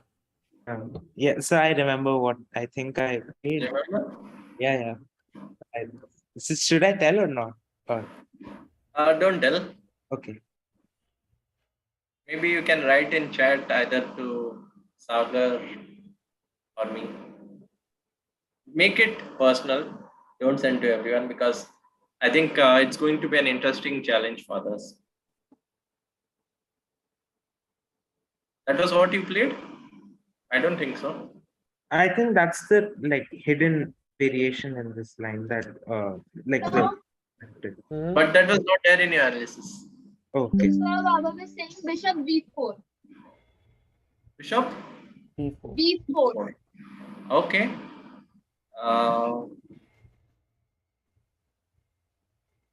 And that's also a mistake. Vaibhav, try to think why it is not Why correct. it's a mistake. Think about opponent's move, Vaibhav. There's something what opponent is going to do after that. Because this position is quite nice. It took me like 2-3 minutes to understand why the move is best move.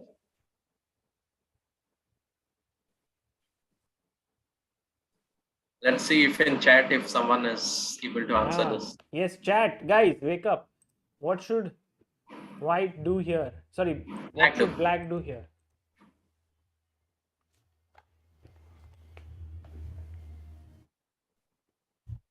Black to play. And you have to tell me the reason of your move. That's very important. Here, you should try and figure out what would you play here if you are black. Yes. May I try? So Vaibhav is saying for king h7. Why? So I have the same answer. Okay. Aniket and Vaibhav both have king h7. Vaibhav, why king h7?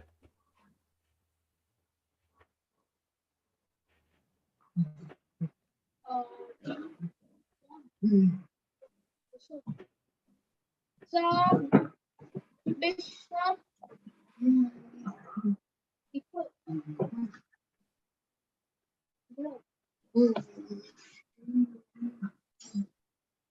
e5 e4. So bishop e4. If he plays when he plays bishop b4, then white plays bishop e4. Then I can take with the pawn. If queen b3, I can play queen f7.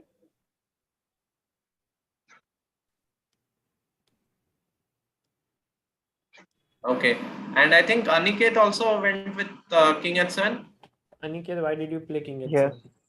Why king h7? Sir, because in most of the lines like rook a4 and all, or maybe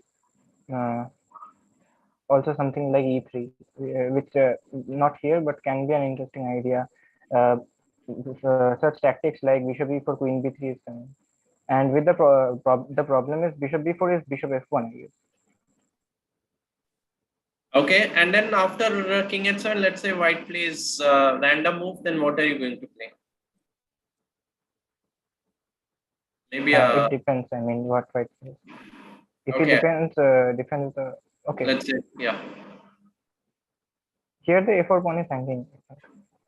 Okay, let's go with a5. Let's suppose a5. Okay, here. Aniket, you have to be quick. Bishop c5 is also interesting. Bishop c5. Okay. In b7, bishop into d4, and f2 is hanging. Before, if I had played before bishop c5, then queen b8 check was coming. Okay, I think this is good. Otherwise, also there's one variation which I saw. Black can play bishop b4 after this, after king h7, and king h7 is indeed the best move. Well done, Vaibhav and Aniket, and Navvye also who mentioned me later. So king h7, Navvye, when you analyzed, you did not think about all the things, right? Because the first thing I thought, why not rook into a4? Why you are suddenly playing king h7? Then I saw bishop e4, pawn takes, queen b3. So I think I forgot to annotate this, but I definitely saw like bishop. Yeah. But Navvye found king h7 in his game. No, he did not find. He played something else, but he annotated king h7 was to be played. Got it. So bishop b4 was the second move. I thought, why not bishop b4, bishop c3? And then now the problem is bishop f1, bishop c3, queen b8 checked. So just to avoid the check, king h7 was indeed the best. Again, it's not winning or something. Just this gives black an edge, and definitely we have the same ideas are now coming up. We can use the ideas what was not working. Thinking about opponent's moves again. Amazing. In the chat also, many people got fooled here. Bishop c5 was the move. So no one could find this idea with king h7.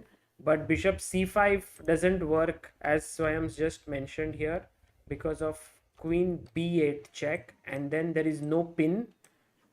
Okay, I mean, it's not lost because you can come back. So yeah, but the whole point of the you can play bishop f8 on move 1 also. Black is actually better, so that advantage actually goes little bit. Correct. Okay, we can move on to the third one. I think this is a problem for some players. Again, I won't tell you whose game it is. Let's see if it's too early in the game, so maybe a lot of players might think you know this. Black to play. Yeah, black to play.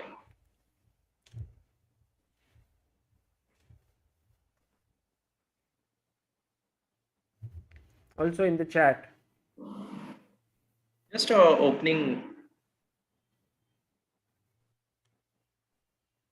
position, and how would you continue? Try to just figure out, and all of you here should have a move for black. Okay, so everyone should have one move that you will play here, because imagine it's your game. What would you do here? So no one can go to sleep. Yeah, maybe Ritwik. Yes, sir. You need to answer. Generally, you get Sorry. Sorry, sir. No. I was not telling you are sleeping or something. I just told you are getting into time trouble, right? So yes. You need to tell faster. You have to try to suggest moves faster. Yeah, I was thinking about c5. G5. Okay, sorry. I thought you told about you heard sleeping. Bad. No. I was talking. Okay. G5. G5 and or C5? C5. C5. Okay. Yeah. Okay. And why do you want to play that?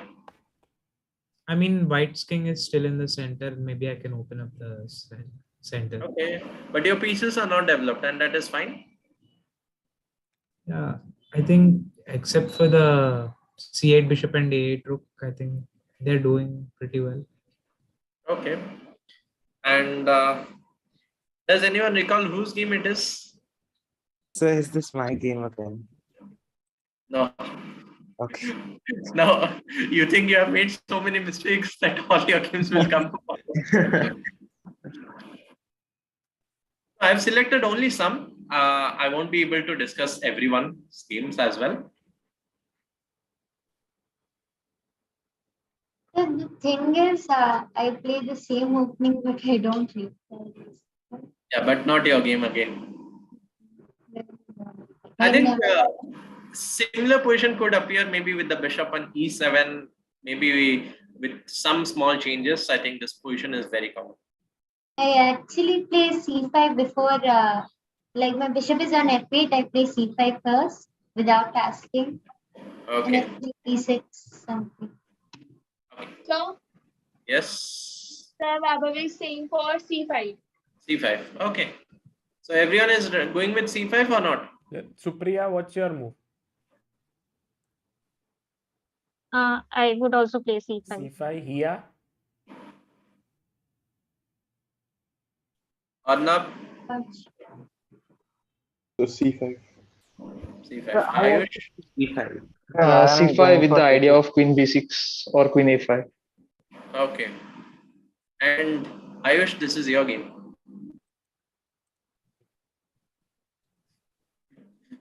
And do you know what you played? You played c6 here, and after a few moves, you played d into c4. The reason I have this game is just to show some of you go wrong with the basics of the opening. Openings, you have mentioned that openings, I don't know openings, I have gone wrong in the openings. If you don't know openings also, you can play. Like for example, I'm talking about one of the top players of India right now, Gukesh.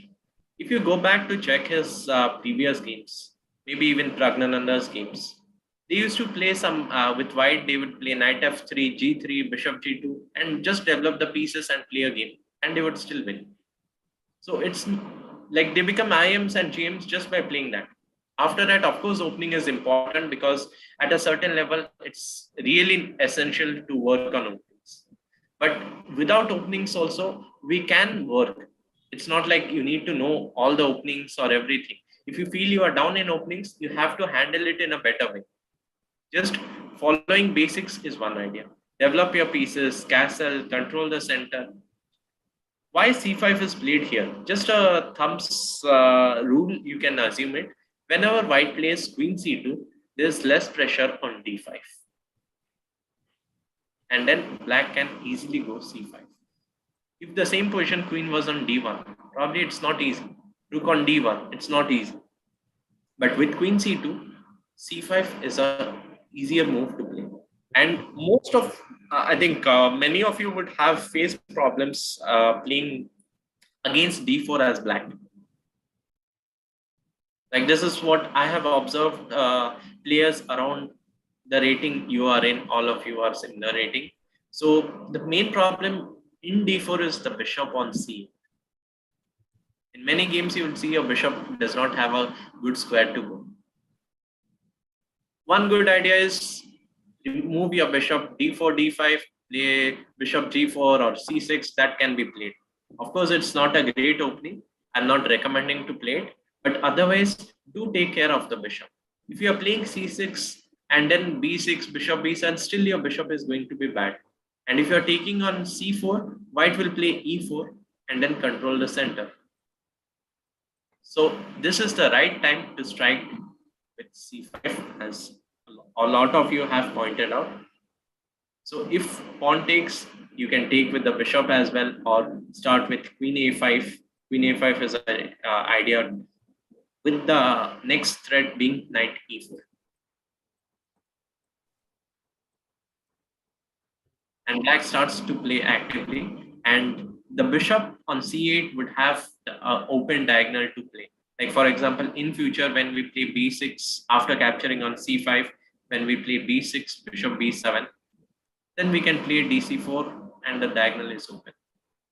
Definitely when white captures c into d5, we don't try to capture with the pawn, but rather with the knight. We don't want to get isolated pawn. So again, this is just basic. How do we improve on this? You can say, I don't know openings. Yeah, Ayush, please. So after c5, what if white plays a3? A3, queen a5. Queen a5. We shouldn't exchange the bishop with the knight. Not if you can take, but try to avoid as much as possible. You are able to develop a piece with tempo. And so after rook c1, queen a5, rook c1. Now we have to take, right? Pawn takes. Pawn takes. Okay. Let's say I can start with knight e4 or maybe b6, bishop. Yeah, maybe b6. I can also take on a3, but I would prefer not to take immediately. Bishop b7, bishop a6. And I think bishop a6 is a wonderful move, exchanging the bishop. So white does not remain with the bishop pair. And this position has been played a couple of times, maybe more than a couple of times, by strong players like Andrekin and even Pragnananda. Andrekin had played twice. So it's not a major position, let's say not a theoretical position, but it's an interesting position to know how to play these type of middle game positions. Ayush, how do you think you can overcome this knowledge? Like you lack this knowledge, you told. How do you think you can overcome it? Probably playing more games on playing c5, such positions. But you are not going to get this position again, right? You can get similar, but maybe let's say you don't get this. Then, and definitely when you play a game, you always get new positions, new structures, definitely. So how do you get it then? What you told is very good. You learn from experience. Now the thing is, you want to learn from your own experience. That will cost you some games. Why not learn from others' mistakes or others' experience? So what you should. So watching the games of players who plays the similar openings. Correct, similar openings or similar structures. When we're talking about structures, pawn structure, I saw some of you were there in yesterday's class. I think it was a good example on pawn structures as well. So these type of ideas, these games would help you. So somewhere if you're studying games or seeing games randomly also, it's not necessary it needs to be on your line. Because if you are talking about your line, then some ideas which has been played in a different line, you would miss it out. So there is, I would not like to go with the specific opening names, but there was a opening which I did not like it at all. So when I was studying games, I would like to avoid that opening, seeing games in that opening. And then later on, I realized, like when I become a stronger players like IM and GM, like close to and GM, I realized I lacked knowledge in that structures. I did not have a feel, or I could not play very easily those positions. I really struggled, like when I was playing in Blitz and all. So then I realized, okay, this was what I did mistake. And this is not what I did now. I did years ago. So the reason I'm sharing my experiences, you all can learn and not do the same mistakes. And now over this lockdown, I have worked on those openings, and I think I feel more comfortable.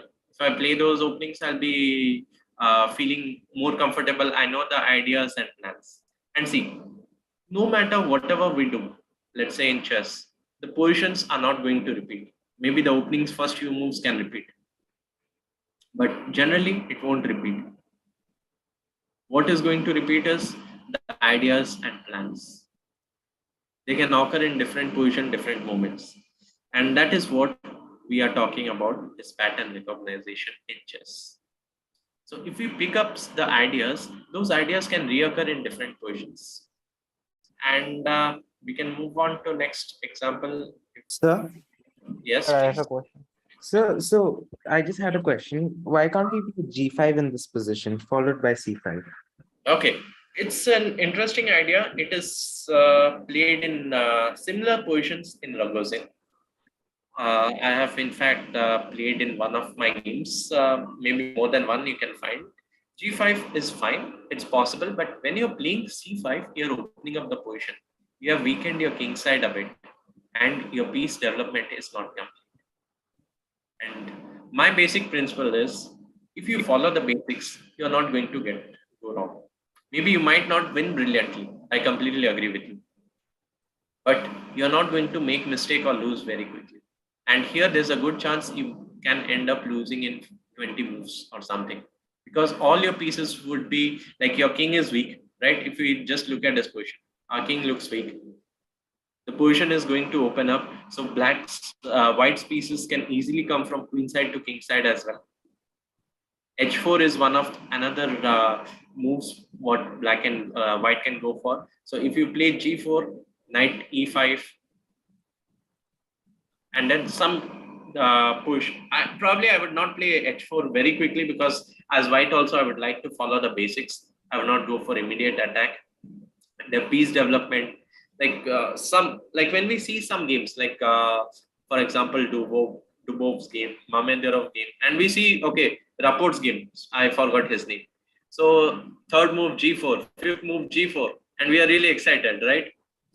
And we want to emulate them. We want to play in our games, but it doesn't really happen that they have that much experience or knowledge. They can handle things. If it goes wrong, they will be able to handle things. For that, we have to gain that much knowledge. They have worked on these openings. Then they are able to play it. They have played some good enough games, then they can experiment it. Otherwise, it's a good idea just to follow the basic principle. Develop your pieces, castle, and then attack. If you see someone like Mikhail Tal, you never see him playing, going for attack. He's a very good attack. Magic with Mikhail Tal, attack with Mikhail Tal, lot of books are there. But if you follow his game properly, you will see never he has attacked without castling. Never he had, he has always developed, got his pieces, all his pieces together. He has more pieces than opponent, then only attack. And most of his attack comes with forcing moves. Threats. Sometimes it's a long-term attack or initiative.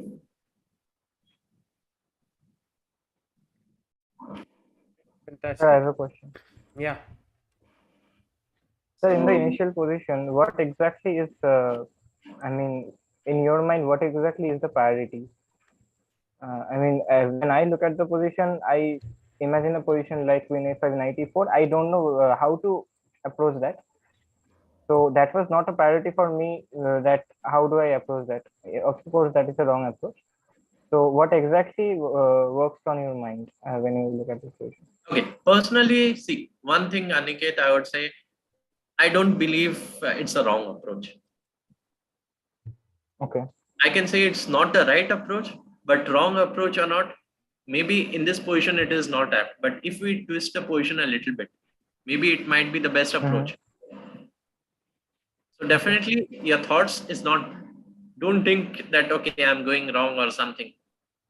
Okay, that's the first thing I want to point, not just to you, to everyone. Sometimes we go wrong. Today, maybe you won't be able to answer, you are going wrong in 10 positions.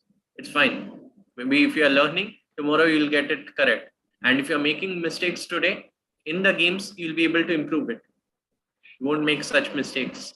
That's going to definitely help you. Okay, so generally, it's a good idea to evaluate the position. If you are in doubt, then definitely evaluate the position. If you are confused, evaluate the position. If you don't like your position, evaluate the position. If you are confused with 2 moves or 3 moves, you don't know which plan to choose, again evaluate. Now I'm talking about evaluation. Does anyone know how to evaluate a position, or how, if anyone evaluates the position in games? Vaibhav, you know? I think some of them were asking how to continue in the middle game. Maybe this is one of the parts, yeah? How to evaluate. Yes. Sometimes I'm not very regular at evaluating. I just go with the flow. I just calculate some variations, but I do not usually stop and evaluate the position because I already know what's going on. But sometimes, for example, if I take a walk and then I come back, then I sometimes evaluate the position. Okay, perfect. Here, can you share us how you evaluate? Sir, I just calculate the material. I see the pawn structure. How do I have to play according to the pawn structure? And I see which piece I can improve. I see my king safety, and I see,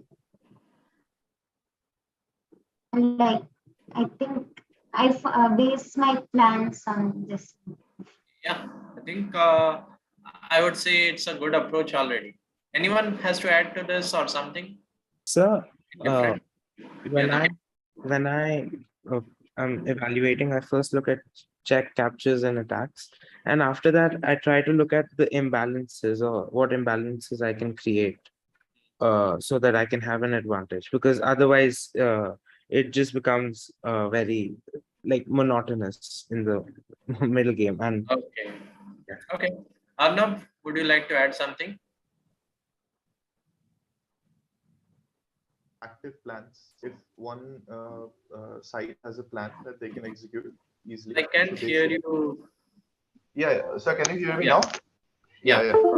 I normally look at if a side has active plans, they have free movement, they can proceed to continue like becoming more active, which results in a threat. So basically, having plans is a better evaluation for me. Having plans in the position.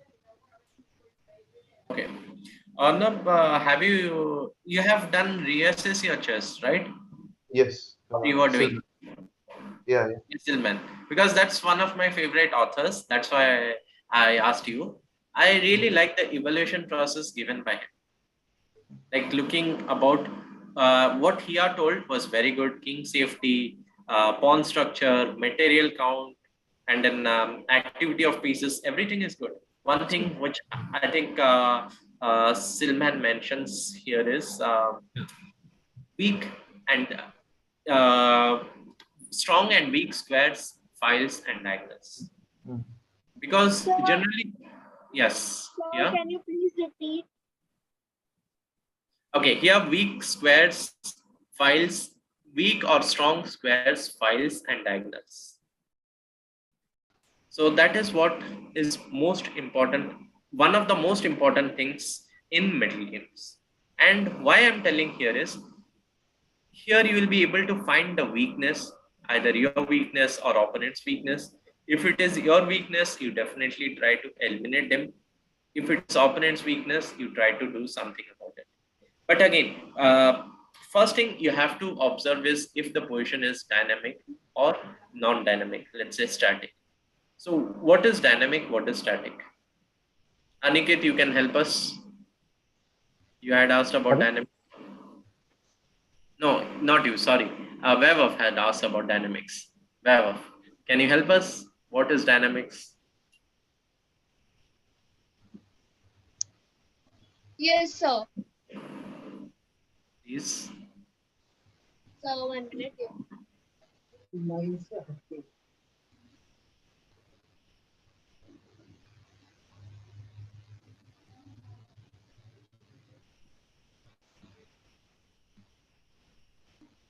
So Vaibhav is saying कि line से हटके जो game खेलता है ना वो dynamic होता है अटैक जो करता है गुड अटैक या फिर जो जल्दी चीजें होता है something which happens quickly and static is something which happens slowly.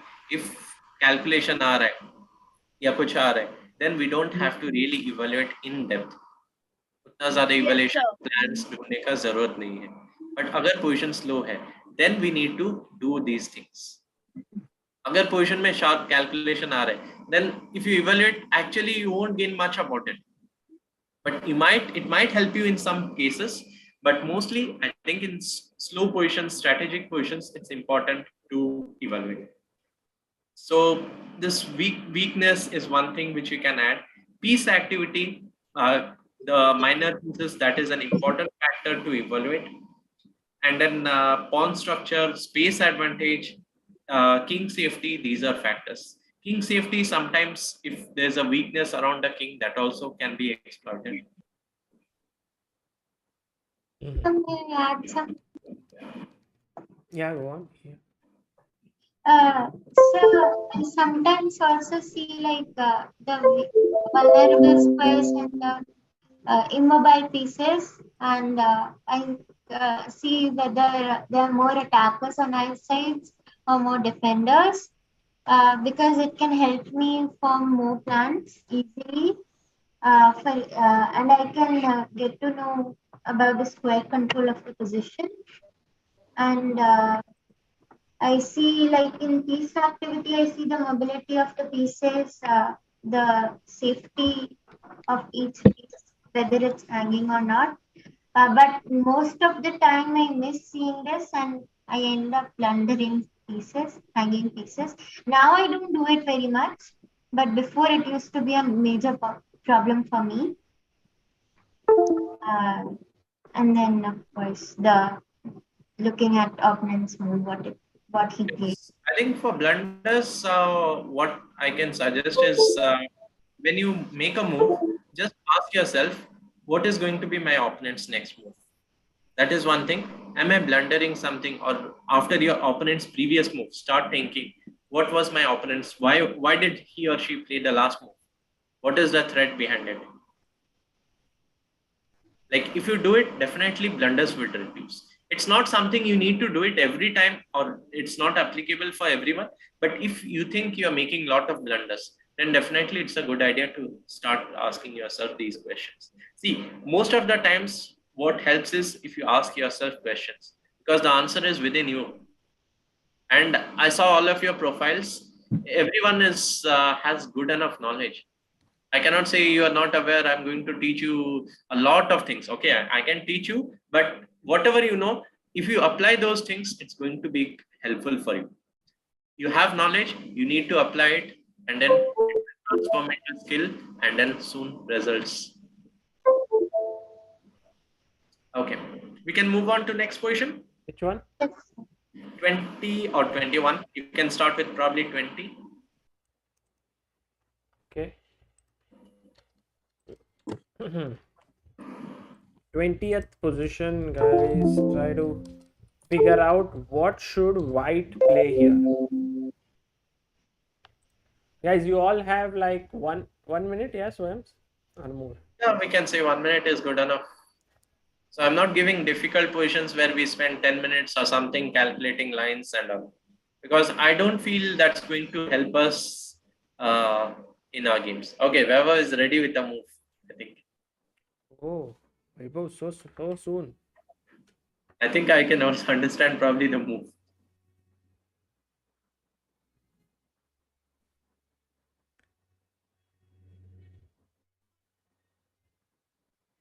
Vaibhav, ready? Yes, sir. Okay, don't tell the move, just wait. Let us give others 1 minute. Okay, sir.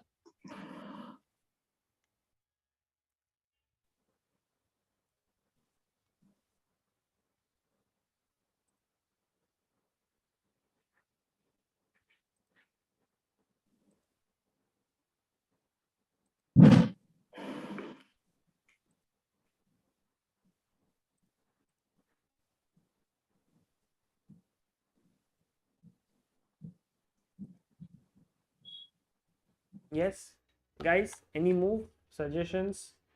I Arnob, think we can play 95. 95. Ritwik wants to go. Anyone else? Supriya? Vaibhav, you can also tell. I am thinking of playing bishop d6. Bishop takes So, bishop. Vaibhav Okay. is saying Yeah. D into C5. D into C5. Yes, sir. Okay. Hiya? Else? So I would like to play 95 followed by 95. So Sir, until now we have had moves knight e5, bishop d6, and d takes c5. Sir, I would play bishop a6. What, you blundering a piece?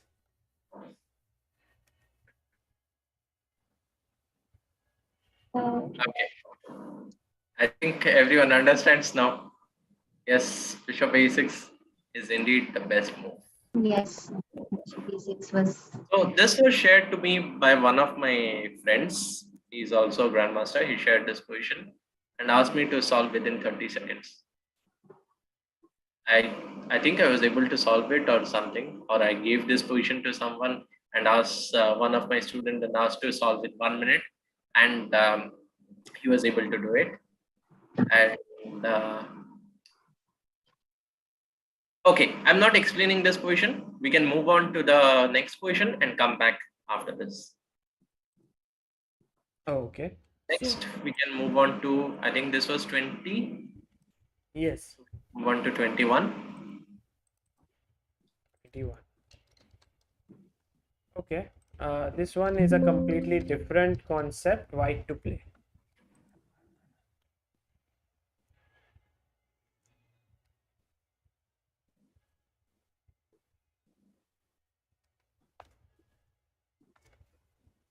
So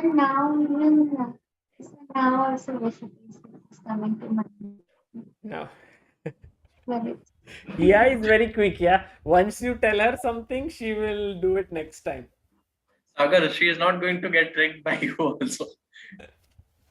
Like you tried to trick her by telling it's a different concept, no? Yeah. Now they all know that I keep tricking them, so they Yes. are more careful.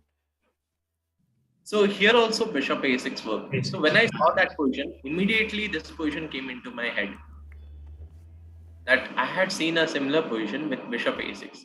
And this position is there in several books, like Yusupov, I think series, chess fundamentals, chess basics, chess evaluation series. I think this was one of the positions. So here white faces difficult challenge. We can go back to the first position. So if you take on d6, then d3 is hanging. And the pieces are going to be equal, but the d6 pawn might fall in future. If you think I move the rook and play knight c5, I will just play rook b8 and soon move the bishop back, rook b8, rook d8, and your d6 pawn would eventually fall. And if you are planning to start with bishop into f5, first move, then knight into f5, black manages to save it. So what white comes up with is, anyway, I'm losing the piece. Like I'm not able to gain the piece. If I move the bishop back, the knight is moving. Yeah. So instead, white start with bishop a6. If you take with pawn, now I'm going to take on d6 with attack on c6 pawn. The pawn structure for black is completely damaged. Yes.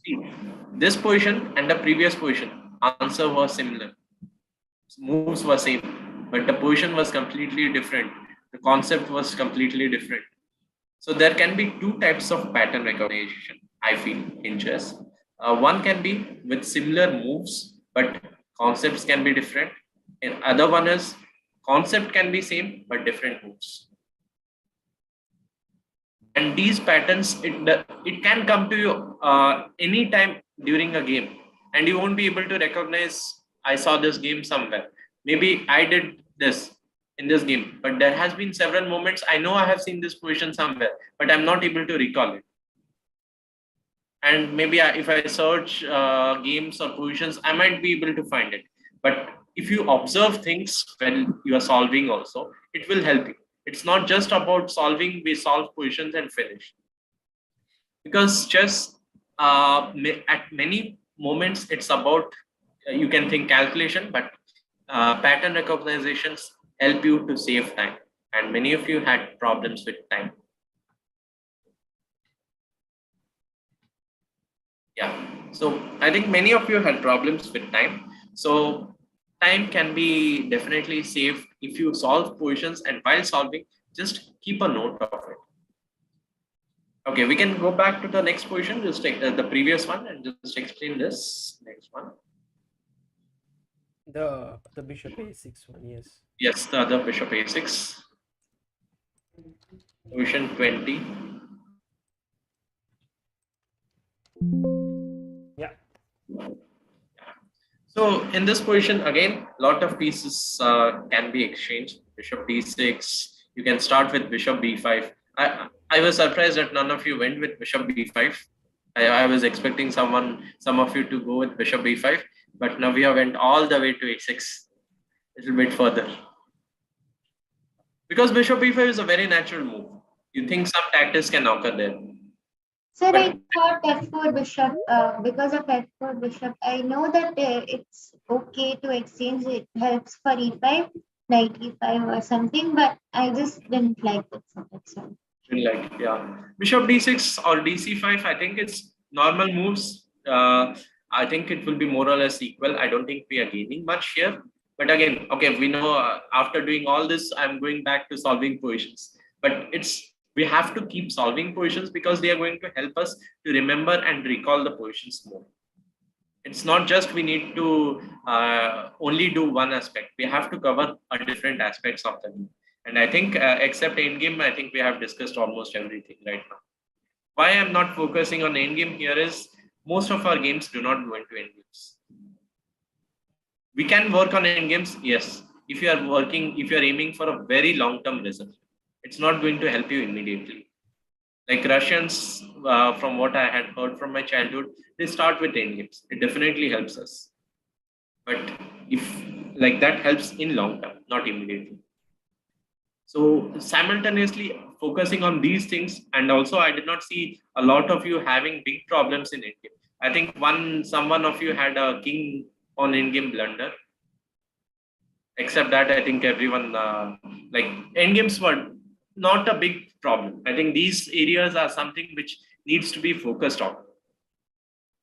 Okay, we can look at one more, Sagar, or yeah, sure. Yeah? Which one? Okay, I'll just start. Okay, we'll start with position number 15.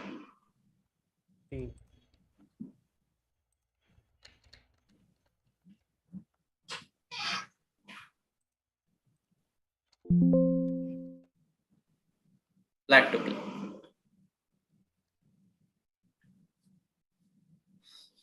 Very tough position, yeah.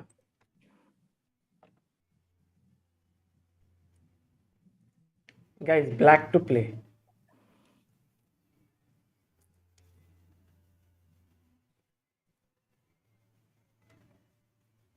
Black's knights are very well placed. At least one knight is very beautiful. Come on, think. I think Swayams, there's this nice story about this position. Do you know? I know a bit about it related to Dovsky. I think Dovsky was one of the players. I think he was black. He was black. Dvoretsky was black, and he was thinking for a long time here in this position, and suddenly his friend comes to the playing hall.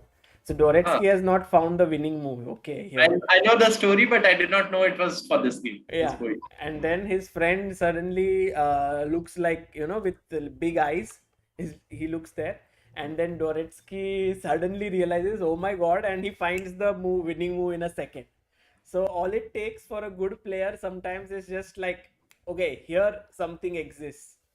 Yeah. So you guys know that something exists here. Because we are giving this position. Yeah. We have been given. But it's going to be more tougher. Okay. You got it? Okay, Aniket got it. Okay, let's wait maybe 30 more seconds. So I think I got it as well. Okay. Okay, but when you're waiting, you can recheck your lines. Yeah. It's a good idea to recheck, but recheck once. I think some of you are going into time trouble, and if I tell you to recheck, maybe you will spend 4 or 5 times rechecking. Just recheck once, not more than once.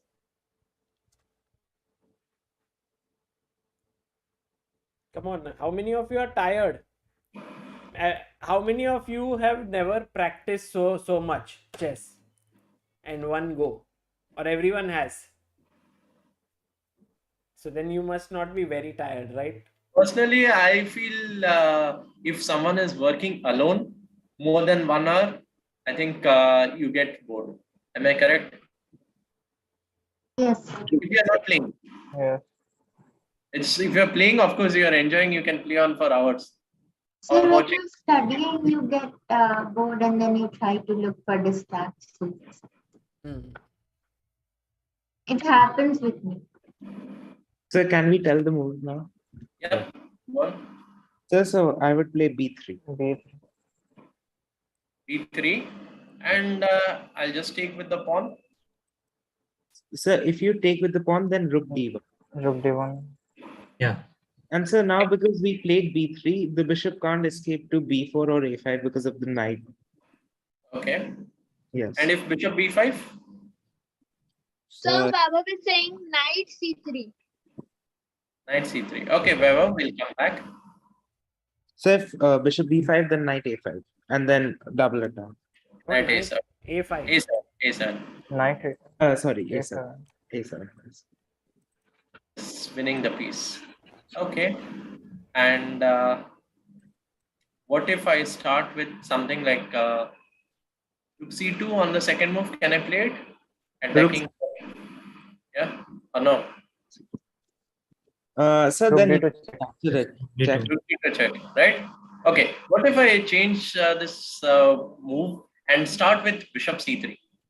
ab3, rook d1, bishop c3. Bishop c3. Oh, so with the idea rook c2 after that. Yeah. Okay. See, I did not tell bishop c3 directly. I'm going slow. I thought about rook c2 with the idea of bishop c3. And then it can come into my mind that I need to change the move order. When we are calculating, if you change the move order, sometimes it works. It's like magic.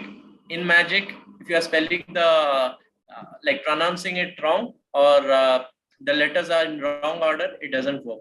But if you get the right order, it works. Same way in chess, sometimes move order is the problem. So there is knight c3, knight d5, knight e3. Knight d5. Yeah. Very good. And So then again, see, again, whatever we had discussed earlier, you see this move, you're in a shock, don't panic. Let's look one move further. Knight d5, rook c6, knight e3 check, and you capture on f1.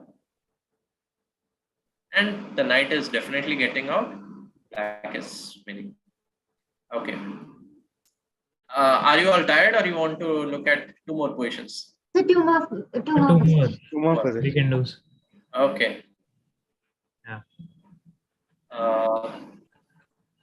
Fine. Let's look at. Okay. Position number 12.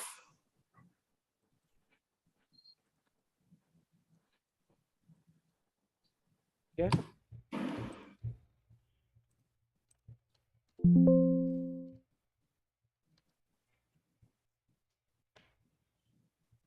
White to play. White.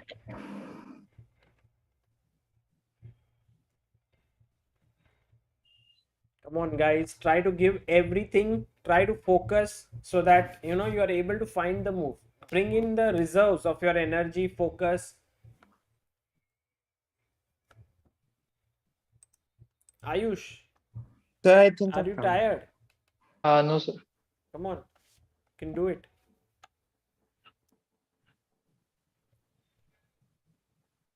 So I think I found it, but I'm not sure. Yeah. White to play. Come on, be sure. But I think So can we play bishop h6? Bishop h6. Why do you want to play bishop h6? Knight f6, but Knight Because f6. Knight f6. Okay, but what if black doesn't take? yeah, maybe we can just take Maybe it. e5.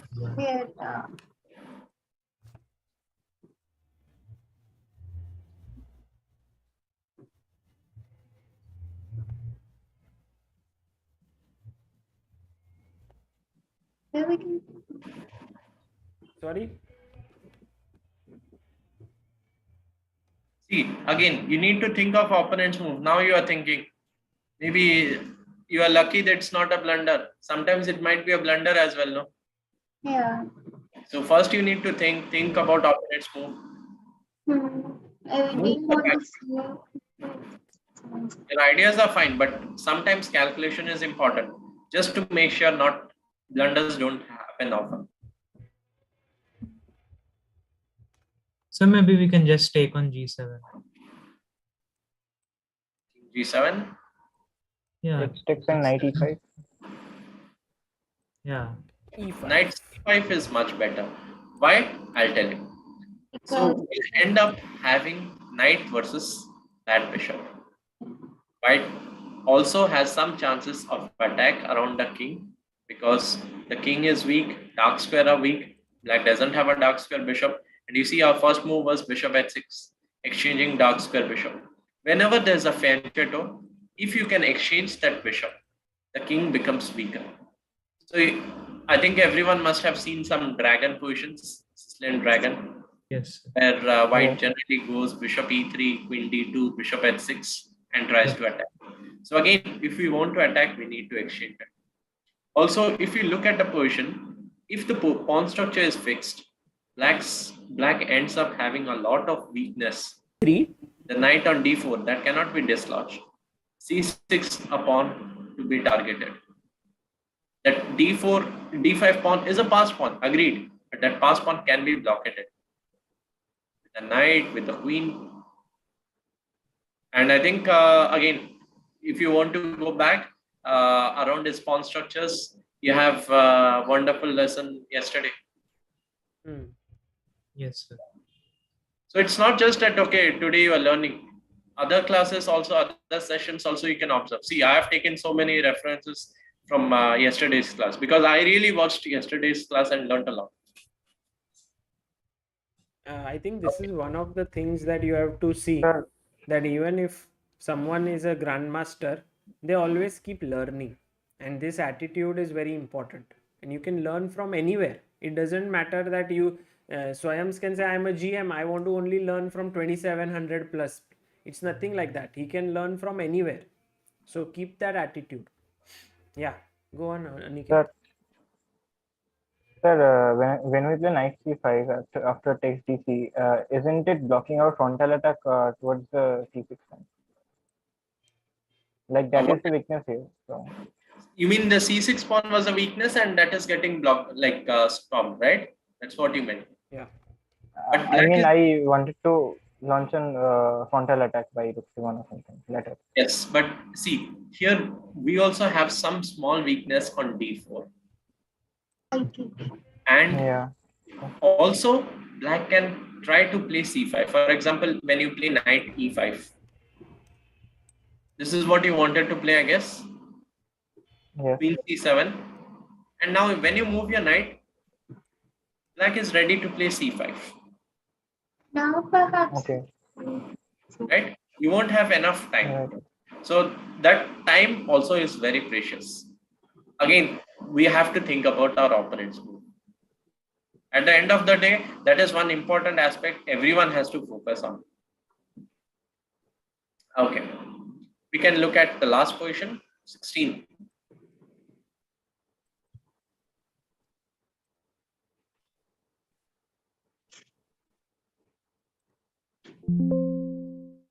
Dynamic chess says, be the best student of the sport. It's well said. Black to play, right? Yes, black to play. So I'm very smart.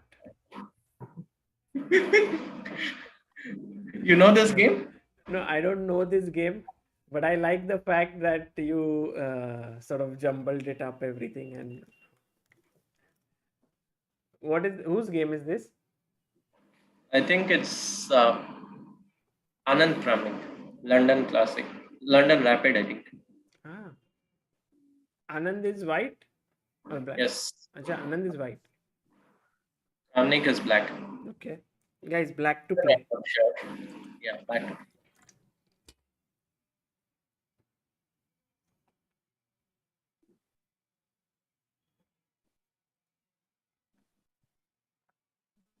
Sir भाई वैभव के पास एक और doubt है हाँ कि sir भाई के पास end game में इतना टाइम नहीं होता तो वो इतनी जल्दी कैसे सोचे हैं मतलब वो अच्छे मूव कैसे निकाले बेस्ट मूव भाई के पास एंड गेम में टाइम नहीं होता है सर बहुत टाइम लग जाता है यू नो कैन यू आप माइक के पास आ सकते हो क्योंकि आपका आवाज कम आ रहा है सर यू नो पहले स्टार्टिंग में बहुत टाइम लग जाता है पीस रोकने में और वो सब में तो एंड गेम के लिए बहुत कम टाइम बचता है भाई के लिए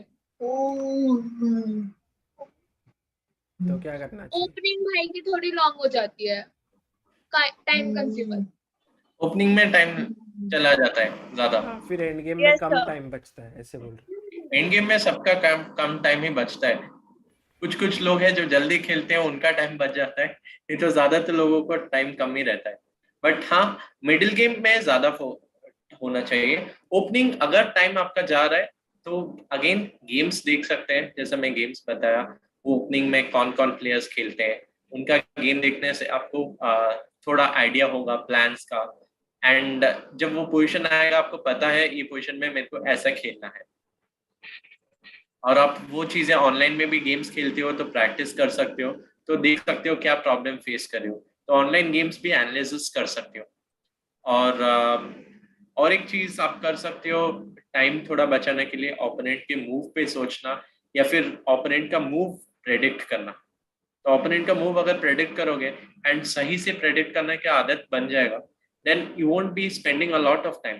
आप ओपोनेंट का मूव ऑलरेडी पता होगा आपको, तो उसके लिए क्या खेलना है, रेडी हो गए, तो 1 मिनट बच गया, 30 सेकंड बच गया, 10 मूव में यू कैन मतलब काउंट कर सकते हो, 10 मूव 30 सेकंड्स, 5 मिनट बच गया, एंड में 5 मिनट ज्यादा है, जो गेम लॉस हो रहा है, 5 मिनट ज्यादा होता तो जीत सकते हो, ड्रॉ कर सकते हो, तो वो 5 मिनट ज्यादा मिल जाएगा। Small things. Okay, Sir, can I sir. say the answer? I got Okay. the move. Sir, can I say the answer? Okay, Sagar, you can pick up whom you want. I'm going to pick up someone who's not been talking at all. Ayush, I want to pick up.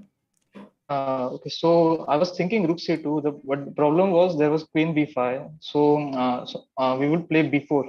There is no queen b5. b5. Yes. Very good.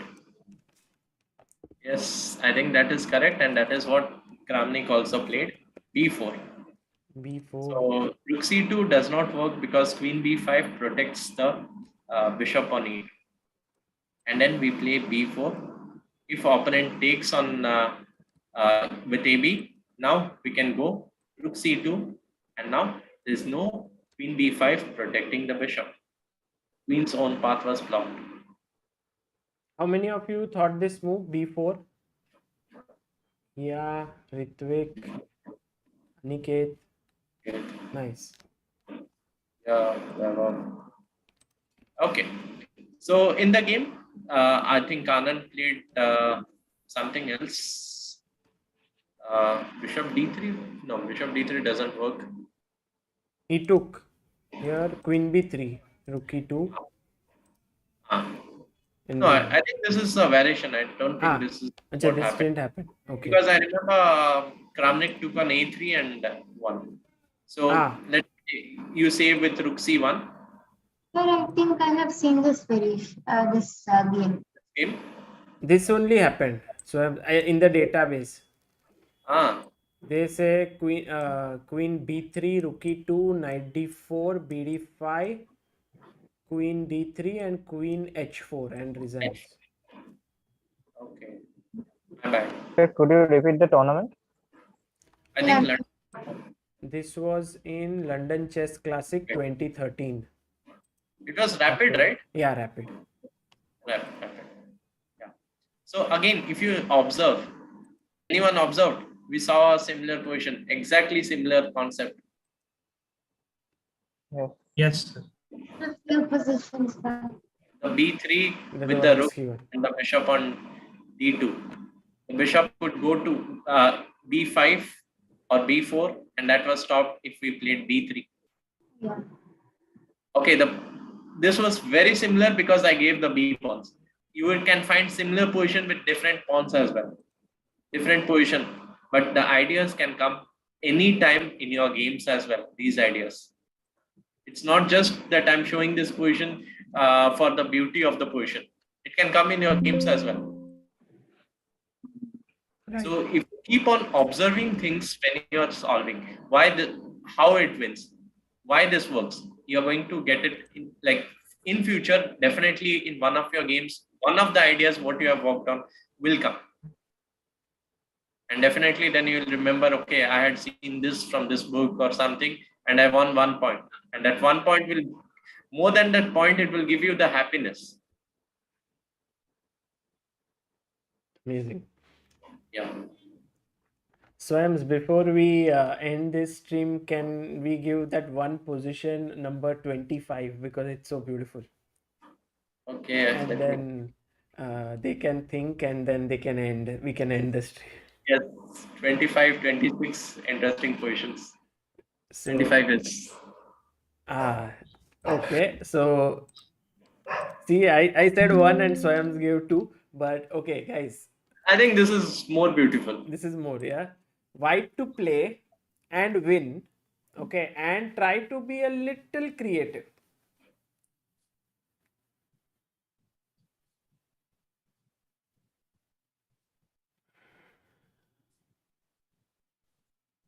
Is it long castle?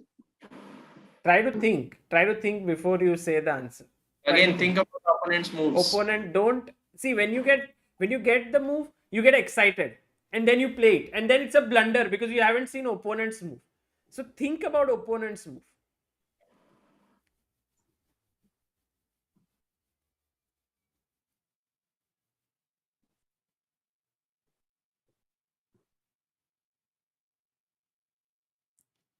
Who said long castle, by the way? Me. Ayush. Me doesn't help. Everyone is me. Sorry? No, I told me doesn't help. Like it's like you call someone and tell, okay, it's me. Yeah. So Ayush, try to see, because this what you did right now, you did not look at your opponent's move. Maybe you have to think that whether your move. Sir, can we go E2 here? E2 is I got it. E2. Let's go E2 maybe.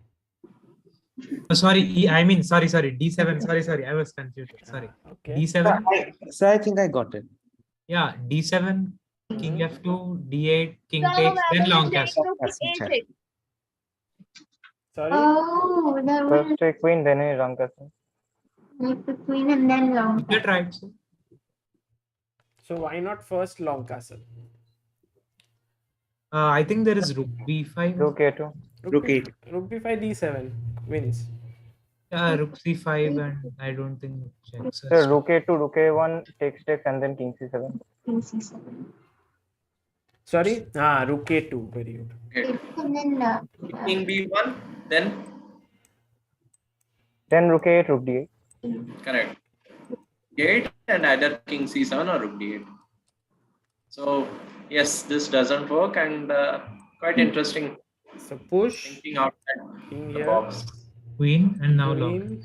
takes long castles. Okay, no one told you that castling is still left, but okay.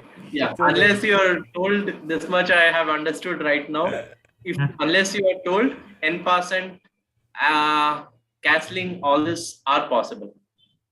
n% generally it's specified, but castling is generally possible if it's not specified. Yes. Okay, final position, because he told this number, so that is actually difficult. This one. Achha, this is tough.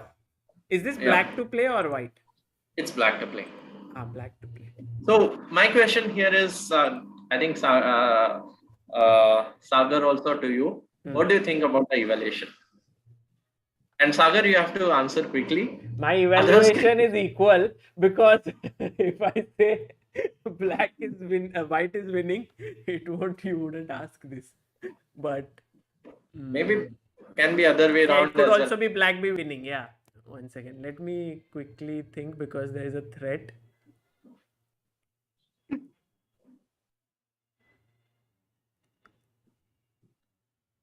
It's black to move, right? Yeah, black Yes. to move. Okay.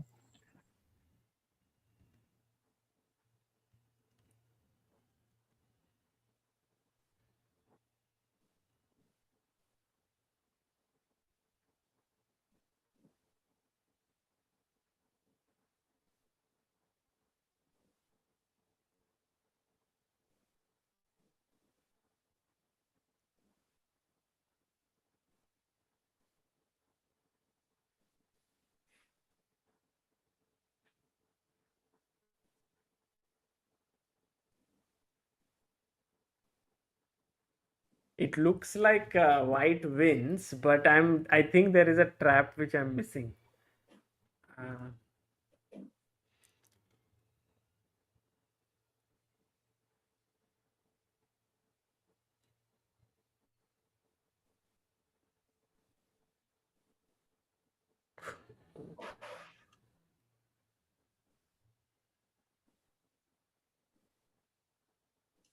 Yeah, white wins, yeah.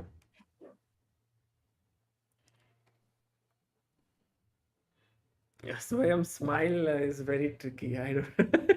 His smile is not revealing whether I'm right or wrong. Yeah, generally people try to like students try to take up cues from my expression, and same sometimes happens to opponent, and it can be misleading at times. You might be correct also, might be wrong. Yeah, I think I missed it when I said white wins. I missed black's move. Like I first thought that black will win, then I thought okay white will win, and now with this move I think should be, I don't know. So I think I've found the continuation that's how Okay, Navvye, tell me what do you think is the evaluation? That's more important. The move can change. We can go on with that, but evaluation. Yes, sir. Equal. Okay. What about others? Yeah. Priya? I think it is equal, sir. Equal. Wow. Okay. Guys, how did What you about find others? equal? Priya? Arnob? I think black can win rook g8. Okay. Arnob? So I also don't see the refutation to rook g8.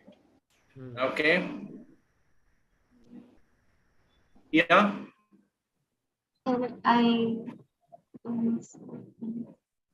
Sir, I feel that white can be better here, I think. Yeah.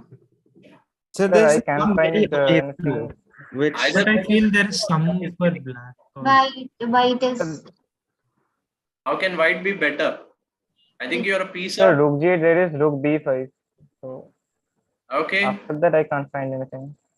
Okay. Yeah, I I think also saw that and I thought white wins, but actually we have to go further. There should be something. There should be Yeah, something. At least a draw. There should be a draw.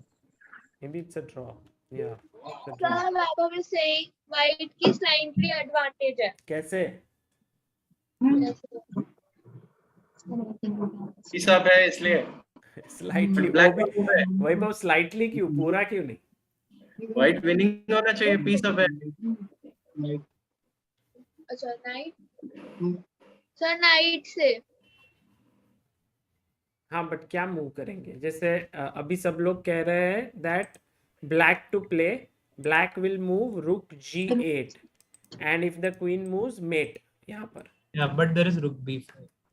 And then rook g8, everyone saying rook b5.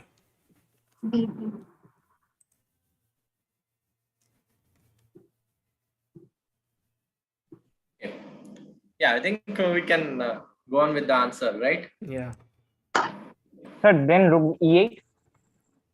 Yes. After rook b5, rook e8. Rook e8 is the tough move. Then again rook b1, then rook g8, rook b5, that's the draw. rook g8, then draw. Yeah, and it's a funny draw. Yeah. Yes, So I think I've yes. seen this position before. You have seen? Okay. Yes. Yeah, But rook again- e8 move is very tricky. I had missed it when I was thinking. Yeah, I yeah. thought after rook b5, white wins. I had a student who told one white wins, black wins, white wins, black win after every move. Sounds But like he me. never told the draw. But you know, first thing when you asked me, I said equal. So Yeah. I predicted it as a draw at Yes, first. but that is pointless, yeah, to say something without calculating. Yeah. Okay. Especially when white is piece up, you have to calculate. So maybe that's why he's an IM. He knows that it's a draw without even calculating. No, that's why I stopped playing chess because I did not calculate. Okay, but guys, how did you like the class? Did you enjoy? Did you learn? Yes. Yes, sir. Yes, sir. Amazing. Yeah. Anything that you guys learned today? If you could just say something like 1 point or 1 point each, if you can say what you got from today. I mean, there could be many, but if we can just say out, like, let's start with Hiya. So I learned that it is very important to see your opponent's move and if you don't do that, then you will definitely not win. Fantastic. Yeah, if you do that, maybe your rating will grow really high. Okay, let's go to Aniket. Yeah, some subtleties in calculation like prophylaxis and all. And Ritwik? Sir, yes, sir. I think I learned that you need not rush in certain positions. We can just play quietly and still get the win. Very nice, very important. Supriya? Yeah, if we are at winning position, we should not trust, and yeah, we should calculate a bit more. Ayush? When you are surprised by your opponent's move, and don't panic, just look a few moves ahead. Very nice. Navvye? So I think I learned about that you can't go wrong if you follow the basics. You may not win in a very good manner, but if you follow the basics, you are guaranteed a good outcome. Fantastic. Arnob? Arnob, can't hear you. How the same patterns can emerge again in different positions? How same patterns can emerge in different positions. And Vaibhav? Yes sir Vaibhav कह रहे हैं fast calculate करना सीखा उन्होंने fast calculate करना चाहिए. Okay, fantastic. So सबने कुछ ना कुछ सीखा. Everyone's learned something today. Swayams, any final words from your end? Yes, I think it was an enjoyable session. Everyone participated, and I'm sure they would have learned something. And definitely, at least I want to see one of these things happening when they are playing this tournament. Yes. Win or loss doesn't matter. You need to apply whatever you're learning. Otherwise, everything will be in books and you'll forget after 6 months or something. Maybe you can come back, watch the recording, but it has no use if you're not following it. Whatever you're doing, books, videos, try to apply them. So yes, I am looking forward to see your games and where you'll be applying at least one of whatever we have learned here. Awesome. And Swayams, what should they be doing in the next 1 week leading up to the tournament? And they also have more tournaments coming up. So anything that you recommend them to do in the next 1 week? Yeah, I think solving tactics regularly is something which everyone should. I see some of you were doing tactics because some of you shared your leeches ID, and I could see solving tactics 76 positions in a day and all. So that was amazing, but that has to be consistent, not just one day and the other 5 days you don't do. Try to do at least half an hour every day or 15 minutes every day. Consistency is the key. You have to do it regularly. We are not camels that you drink water one day and you don't need to drink for the next 5 days. So you have to do work regularly, and definitely everyone has to keep working. Not like, okay, you continuous 3 hours like this. Maybe it might be tough when you're working alone, but make sure to put little more efforts in whatever you're putting now. And whatever you have learned, try to think in similar ways. When you are seeing games, try to see it. That's what I want. So fantastic. It was an amazing session, Swayams. I think I learned so much today from these, and the positions were so exciting. कि ये भी गलती है, ये भी गलती है. There was only one narrow path. Always there were some, and I think a lot of them fell for the traps. I also fell for these traps. So that's where you learn the most. Thank you so much for working so much on this material, also looking at their games. And I wish team Delphinus the best for the semi-finals. You guys will be taking on team Debashis Das, which will happen, and good luck. It will happen in a week's time. So go team Delphinus. Yeah. Yes. Thanks. Bye. Good night. Bye, sir. Thank you. Thank you. Good night. Thank you, sir. Good night. Bye, sir. Look at Vaibhav. He's so happy now. He can watch cricket match. Yeah. Bye, Vaibhav. अभी आप देखोगे India Pakistan. Bye, Sagar sir. Bye. See you guys. India Pakistan चलेगा. Oh.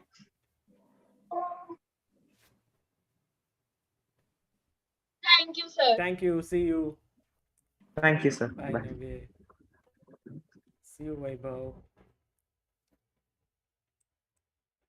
Guys, that was Team Delphinus. What a beautiful session it was. Truly loved it. Also, with this, we end all 4 sessions of India's Got Chess Talent, from Debashis Das on day 1 to Shyam Sundar on day 2 to Swapnil Dhopade on day 3 and now Swayams Mishra. If you just look at these 4 sessions, they were around, each one you can say roughly was around 2 to 2.5 hours long. So that's like 10 hours of chess training. I think in it is combined some pearls of wisdom from best trainers of the country. It doesn't matter how many people were watching it, what was happening. I think the material was tremendous, and the people who were there learning from this learned a lot, who were there, and also those who were in the chat trying to grasp these concepts. I'm sure you guys gained a lot, and we will be back within a week or so with the semis of the India's Got Chess Talent and then the finals, and we will see who comes out on top. Will it be Team Debashis Das? Will it be Team Wings of Fire? Will it be Chess Patshala? Or will it be Team Delphinus? Join us later this after a week. For now, this is Sagar Shah signing off, and I want to also end this stream with a big thank you to Aditya Sur Roy of ChessBase India, who has worked so closely on this project, has made it a big success. This, coordinating with all the players and making sure everyone is there on time with the trainers and shortlisting and many of the things. So I want to thank him, and there's still these games which are still to be played. So I'll see you all there. Take care.